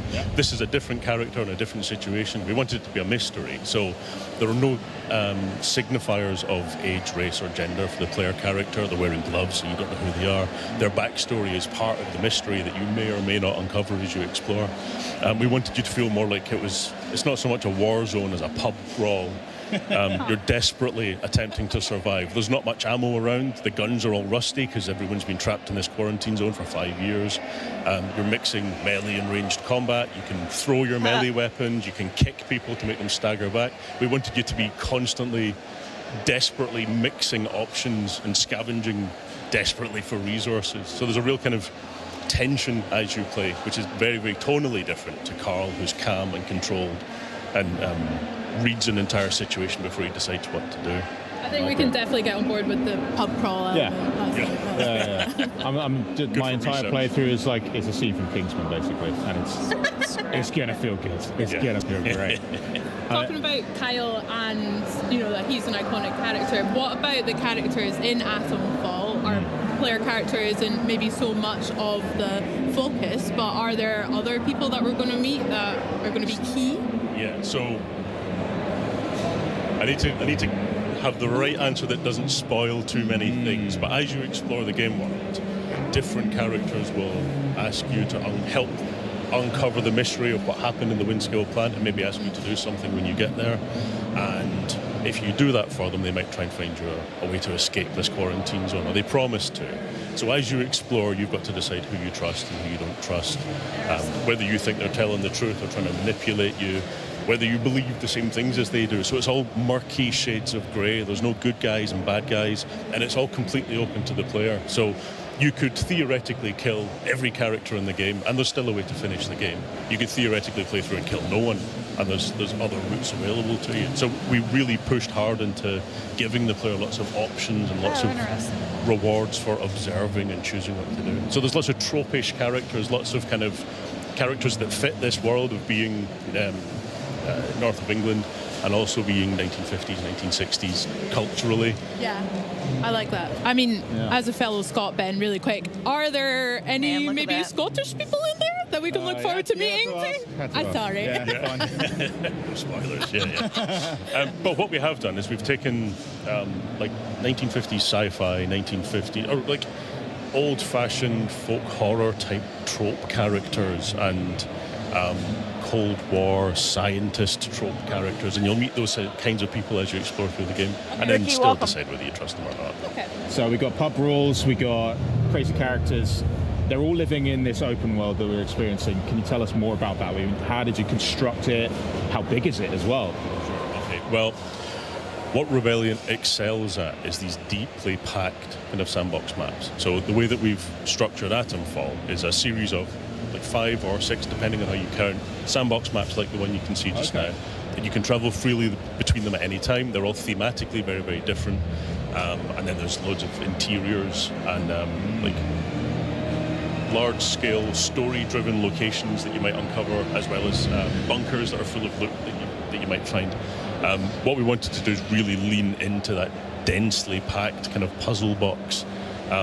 So I've spent all day watching people play the game, and no two playthroughs have been the same. People can approach it all very, very differently, get different experiences. As you explore the game, you'll find leads as well. So we don't have a kind of quest system. We've got leads that you piece together clues that help you understand what's happening. So we built this puzzle box, this sandbox of interconnected options for the player, and then we just let them go for it. They might find a difficult, dangerous place and die, but we signpost very clearly that it's a dangerous place, and then it's kind of up to them what happens. That's right. I love a puzzle. I'm buzzing. Yeah. we're great at solving them together, to be fair. Well, we could work on it. I mean, you just said that there'll be leads that players can follow. Tell us a bit about how they're equipped to do so, because we just saw like literally pulling out a metal detector and taking part in that great British tradition of finding some old coins or whatever it could be. But what are the other ways we can do that? Yeah, so you might find a lead that someone's hidden in a box under the ground somewhere. They've a bit of storytelling around it to draw the player in and make them try to understand how it fits to the game world. But there's also characters that you might find in the world. There's friendly characters that you can barter with, and they might sell you or rather trade something with you which has a lead in it. Or if you do some trade with them, they might get friendly to you and give you a lead. You can also have conversations with characters, and if you choose the right choices, you might get some more information from them. The way that we've approached those is the same kind of high stakes player freedom. So you can get the conversation wrong, right? You're not working your way down a list of conversation topics until they grey out and then moving on to the next one. It works more like a real conversation. So if you judge their personality wrong and say the wrong thing, they might shut down and stop talking to you, and you've pruned a chain of leads that you might otherwise have found something interesting in the game world. So you're always having these influences and layers that you may even not notice are there. That sounds so smart. I can't wait to dive into that as well. That's stressful. So cool. I understand there's some crafting elements in that as well, and also, metal detectors, scavenging. Can you tell us what that kind of looks like in Atomfall? Sure. So the player's desperately trying to survive and finding materials to help them survive. Yeah. So even if they find a gun, there might be 3 bullets for the gun. So they can find materials that let them craft things to help them heal or help them in combat, so Molotov cocktails and makeshift grenades and things like that. So you find yourself trapped into a corner and you can make these resources that help you survive. Like I say, we're trying to make sure that we find this sweet spot where you feel kind of desperate as you're trying to survive. We want you to use everything that you find. We've made sure your backpack capacity is quite limited as well, so you're really pushed to make these difficult choices and decide even whether you want to engage in a fight or not, whether you want to avoid it entirely. You want to choose the right moment and try and take out 5 guys with a Molotov. And it's all really, really high stakes, but it makes it very rewarding when you manage to pull something off. It looks like our player right now is making a horrible decision by going into a restricted area. Already seen a ribcage. I mean, yeah. I mean, so this is going to go great. Like I mentioned earlier, if you're heading into somewhere difficult or dangerous or scary, we make sure and signpost it. So if you go into a place like that and then you die, you go, there was a skeleton outside. Yeah, that one's on me. Yeah, exactly. Yeah. To be fair, I'm very good at ignoring red flags, so we'll see about that. And in terms of the player's progression then, so you're making all these decisions, you're making friends with everybody, you're crafting your gear. What about skills, anything like that in the game? Sure. So there's a range of skills that help reinforce the player's ability to survive in this dangerous world. So there's a chain of skills that are for melee combat, ranged combat. There's sort of durability skills that mean you can take more damage and survive in dangerous areas. And then also abilities that help your overall survival, like disarming traps and things like that. So really we wanted to keep it grounded so that there's always that sense of threat and pressure, but we wanted to give you some advantages. So you might learn a skill that lets you throw a melee weapon, and if it's bladed, it'll stick in targets and things like that. Just to help give you that edge over the course of the game. As you can see in this location here, they're in a kind of dark and then scary interior. So we've got the player's progression, but then there's also a kind of game world progression where they're uncovering a mystery. So quite literally, they have to push deep into the world and into the underground of the world to find these dark and scary places. We try and keep it tense the entire way through the game. I was going to say, because there is the sci-fi element, but there's a bit of horror vibes I'm getting too. So with us competing with people maybe on a top level, and now we've got into this bunker, there must be some monsters of some kind. Yeah, we just saw a little glimpse of something scary and monstrous, and as you push into the mystery, you'll find more elements influenced by what happened. Yeah, for sure. I mean, like I said earlier, the storytelling style of the 50s and 60s didn't really have a division between folk horror and sci-fi. There was like a blend for a certain kind of story that was addressing the Cold War, but in a way that inspired by Fallout, like political, the whole thing's Fallout. I guess. So 50s. Folk horror stories are about the division between rural and urban civilization and how there's a tension between them, and Cold War stories are about fear of the outsiders and others and that sort of thing. And there's thematic resonances between all of these different storytelling styles, which make it really easy for us to push into these otherworldly horror elements as you push into the mystery. Nice. That's so sick. We've got quite an atmospheric that didn't look like like it was you a bad said as decision. well. Have you got Unless a they favorite toned part down some of the bad guys. the maps that you can share us with? Yes, Again, that's why I think I like I'm it really too. pushing it here, but You gotta see the other trailer any they did. favorite It was place so to cool. maybe have a picnic or anything like that? Well, actually, there is a favourite secret place which I can tell you about a little bit. So, as the player is starting the game, they're given one lead. A person tells them that the heart of this mystery is a location called the Interchange. So to begin with, you're trying to find this place, and as you make your way in, it's all unpowered, it's been shut down, it's been quarantined. I do and you like push that. into it and open it up more and more, and it's like I like that an it has unfurling different flower elements that's not as like you find Fallout. all That's of the these other thing leads I at really the like heart about of the it. mystery. And the more you find, the more leads there are to find. So you end up in this kind of like snowball effect. He's just picked up a Cornish pasty. Oh yeah, Oh, yeah. stunning. Well, this is pre-Greg's era, I suppose. So we'll take what we can get for now. That's brilliant. Just don't Oh my ask what gosh. meat's in it. I don't want to know. I don't want to know. It's really fun for me to see like the contrast between that dank bunker we just came out of, and then like the overworld is so lush and vibrant. And listen, I've been to the north of England. It's not always this green, so sometimes, yeah, exactly. I mean, I live in London, and it's just grey all the time. So any green I can get is good. But This is the Lake District on a good day. yeah, exactly. So, will we see many other types of biomes or environments in the game as well? Yeah. So one example would be there's a woodland nearby, but it has more of a kind of spooky folk horror-ish tone.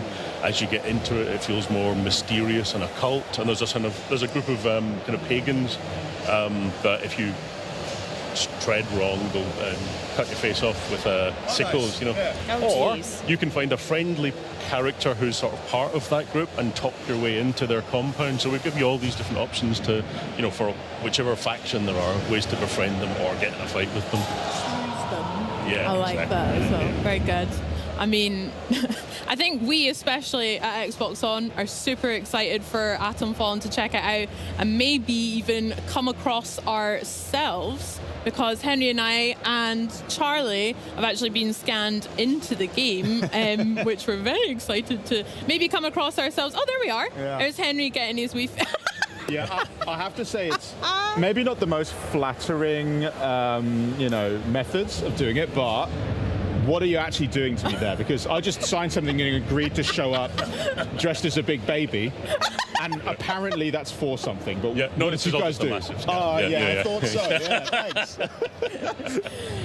What is it that you guys have to do to get someone scanned into your games? Because the realism is quite impressive. Sure. So we go through a highly detailed scanning process of every angle of your face and different configurations. So we get wrinkle maps and things like that.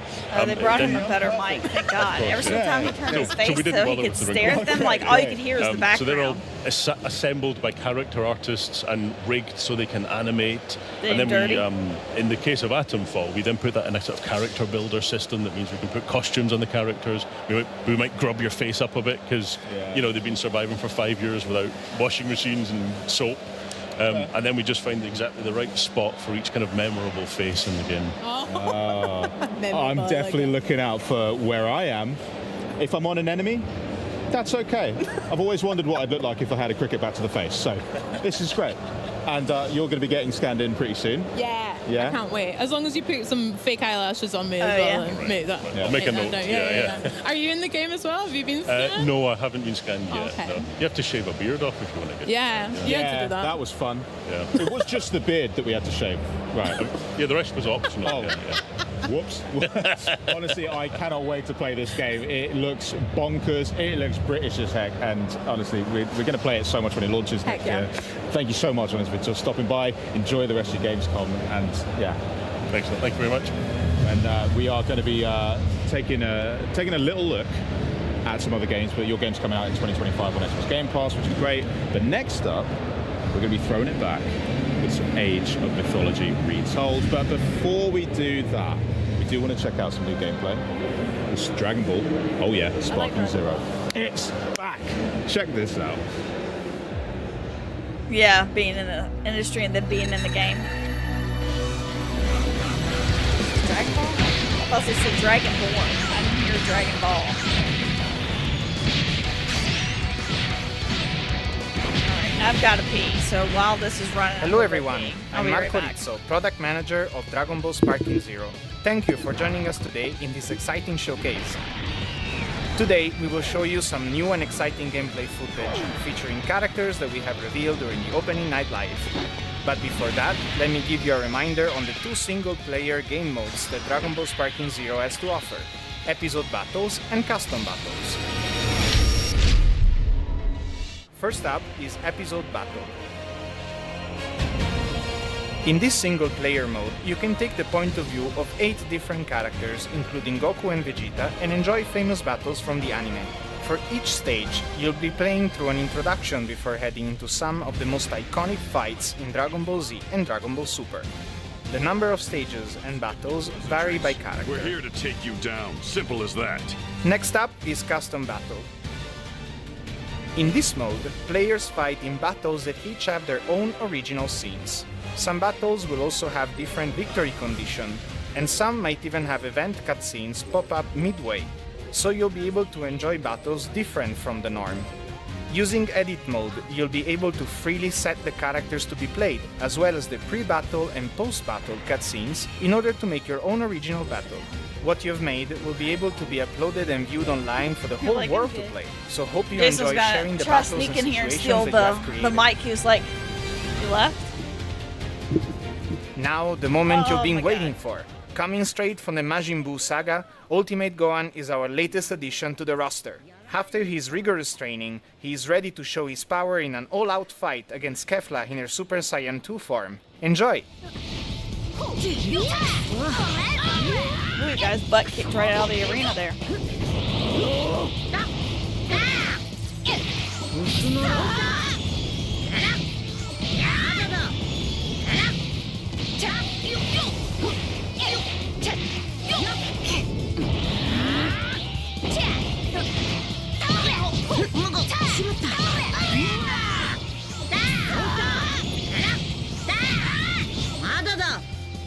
Ooh, stomped it right in the face. I don't know, babe. I don't know how long it is.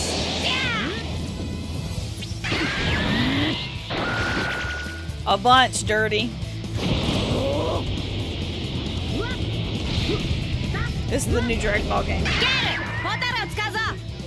I guess so.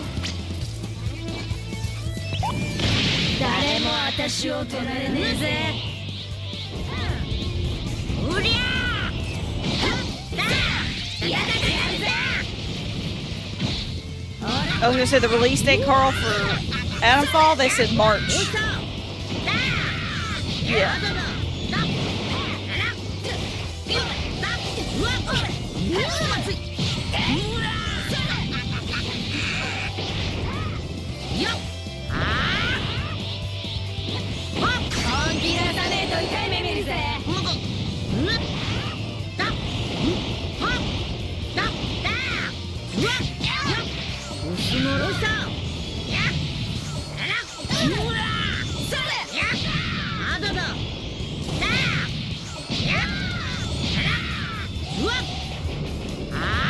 Can you imagine being the voice actor to this? All they had to do is go, ah! Ah! Ah!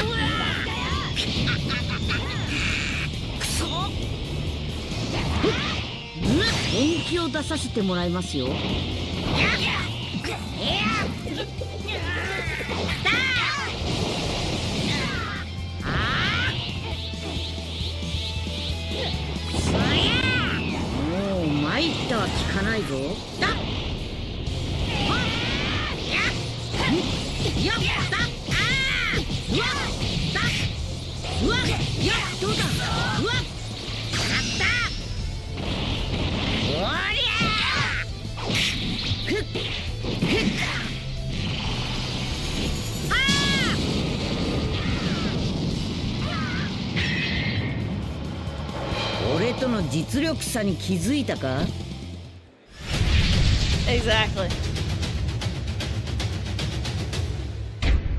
Sparkling Zero.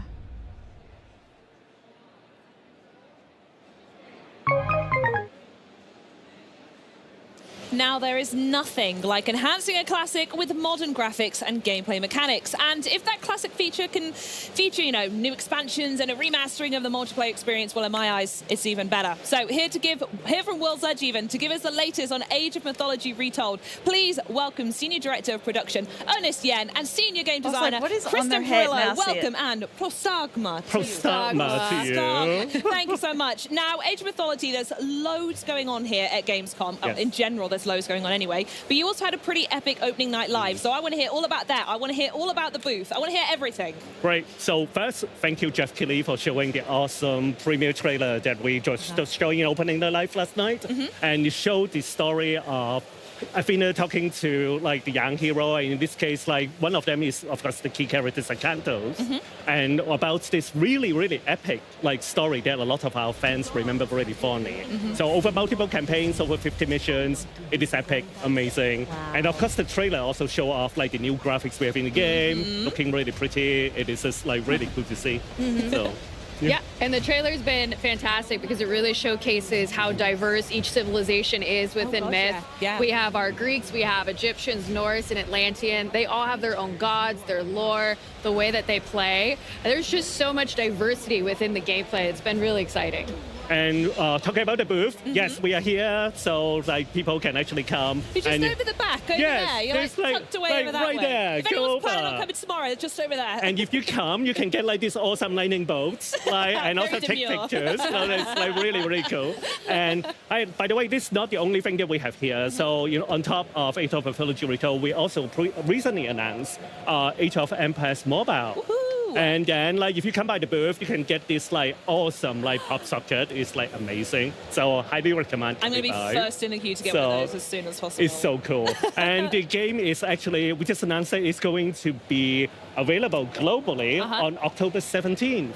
So it's a very different, very new experience that we're expanding Age of Empires to the mobile audience. So it's a game built with the awesome Team Studio Group, and they have crafted something that's amazing for the mobile gamers. Oh, how exciting. So. I can't wait to see it. Amazing. Right, so I know you have more news to come as we're talking here today, but the first thing I want to talk about is that this is more of it's more than a remastering, but it's different to a sequel, right? So I don't know, what do the name of gods does Retold actually mean? Right. So for a few years now, our fans know we have been building these things called like definitive editions. And there's one key goal that we have, which is we want to build the title that's in your head, right? Not because when you actually think about the games that you grew up with and play, like you remember fondly, and so like it's amazing, right? Yeah. So, but when you actually try to play the original for real and look at it and say like, that's not what I remember like at all.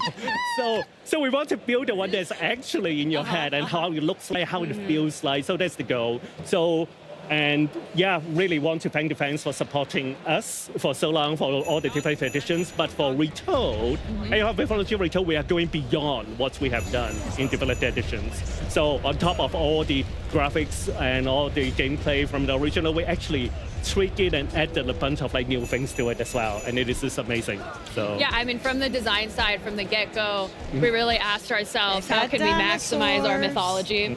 And so we've got reusable god powers, which you can actually see. We've got our approachability features like our VPS we brought in from other titles. We've got a more favor-based economy, so you can build more monsters, and our population cap is much higher now. So not only can you build more monsters, you can just build more of everything. You add me at more monsters, I'll stop you there. It feels like a love letter, really. Everything you've learned so far, you're bringing back, and I love the idea of taking out what you see in your head and then making that version of the game. I think it's absolutely wonderful. So you mentioned a little bit about god powers, actually. That's up to tomorrow. I heard we have our very own gods wandering around at Gamescom, by the way, while we're on the subject. Yes, we have invited them to the booth. So you also can actually see them. We have Athena and Zeus here in our booth. So come by, see them. Like, you can see them on screen like that. Zeus is loose. Goodness me, where did you find that? They are amazing. That is so nice. cool. Oh my Yes. goodness me. Please come by. It takes a lot of work for us to invite them to the booth. So A lot of convincing. a lot Love of it. convincing. Beautiful, awesome. Okay, back to the game now. Sorry, tangent. So, seeing the gameplay that we just saw just then, it's really clear that the team has been hard at work on the visuals. I think you both mentioned it already. Yes. So, what can we expect? What exactly does that mean? So for graphics, we actually have redone every single graphics that you actually see in the days. game. You've been So busy. like every single 3D asset, every single animations, like effects, all of them are completely rebuilt. So just for this game. And it's amazing. The team did really, really good work. But we want to make sure that you also keep the flavor of the original. Of course, because yes. again, we want to build a game that people remember. Yeah. So it's really, really good. Yeah, I mean, it has been a labor of love. I will say that much. So we've gone asset by asset, and we've just made overall improvements. We wanted everything to look and feel mythical, and so we have, our destruction effects. We support ray tracing, but like Ernest had said earlier, sometimes when we've gone back and look at these assets in 2024, we realized that we had an image in our head that was very different than blurry pixels, wrapped around a sphere, and so we had a lot of philosophical discussions because, the dev team were all major fans of the original. So, I mean, Arcantus was a big one where we were like, would he have a dimple? Or would his chin be more square? Would he have... I want to be in those meetings, please. They have been really fun. It's part Rorschach test looking at some of the assets. And then it's like labor of love. And it all comes together to make that game that we remember loving and playing. Amazing. So if I've got everything right here, so Age of Mythology retold as complete visual overhaul, updated god powers, and larger-than-life myth units. Now, small enough to keep me interested, but is there anything else that you have to share?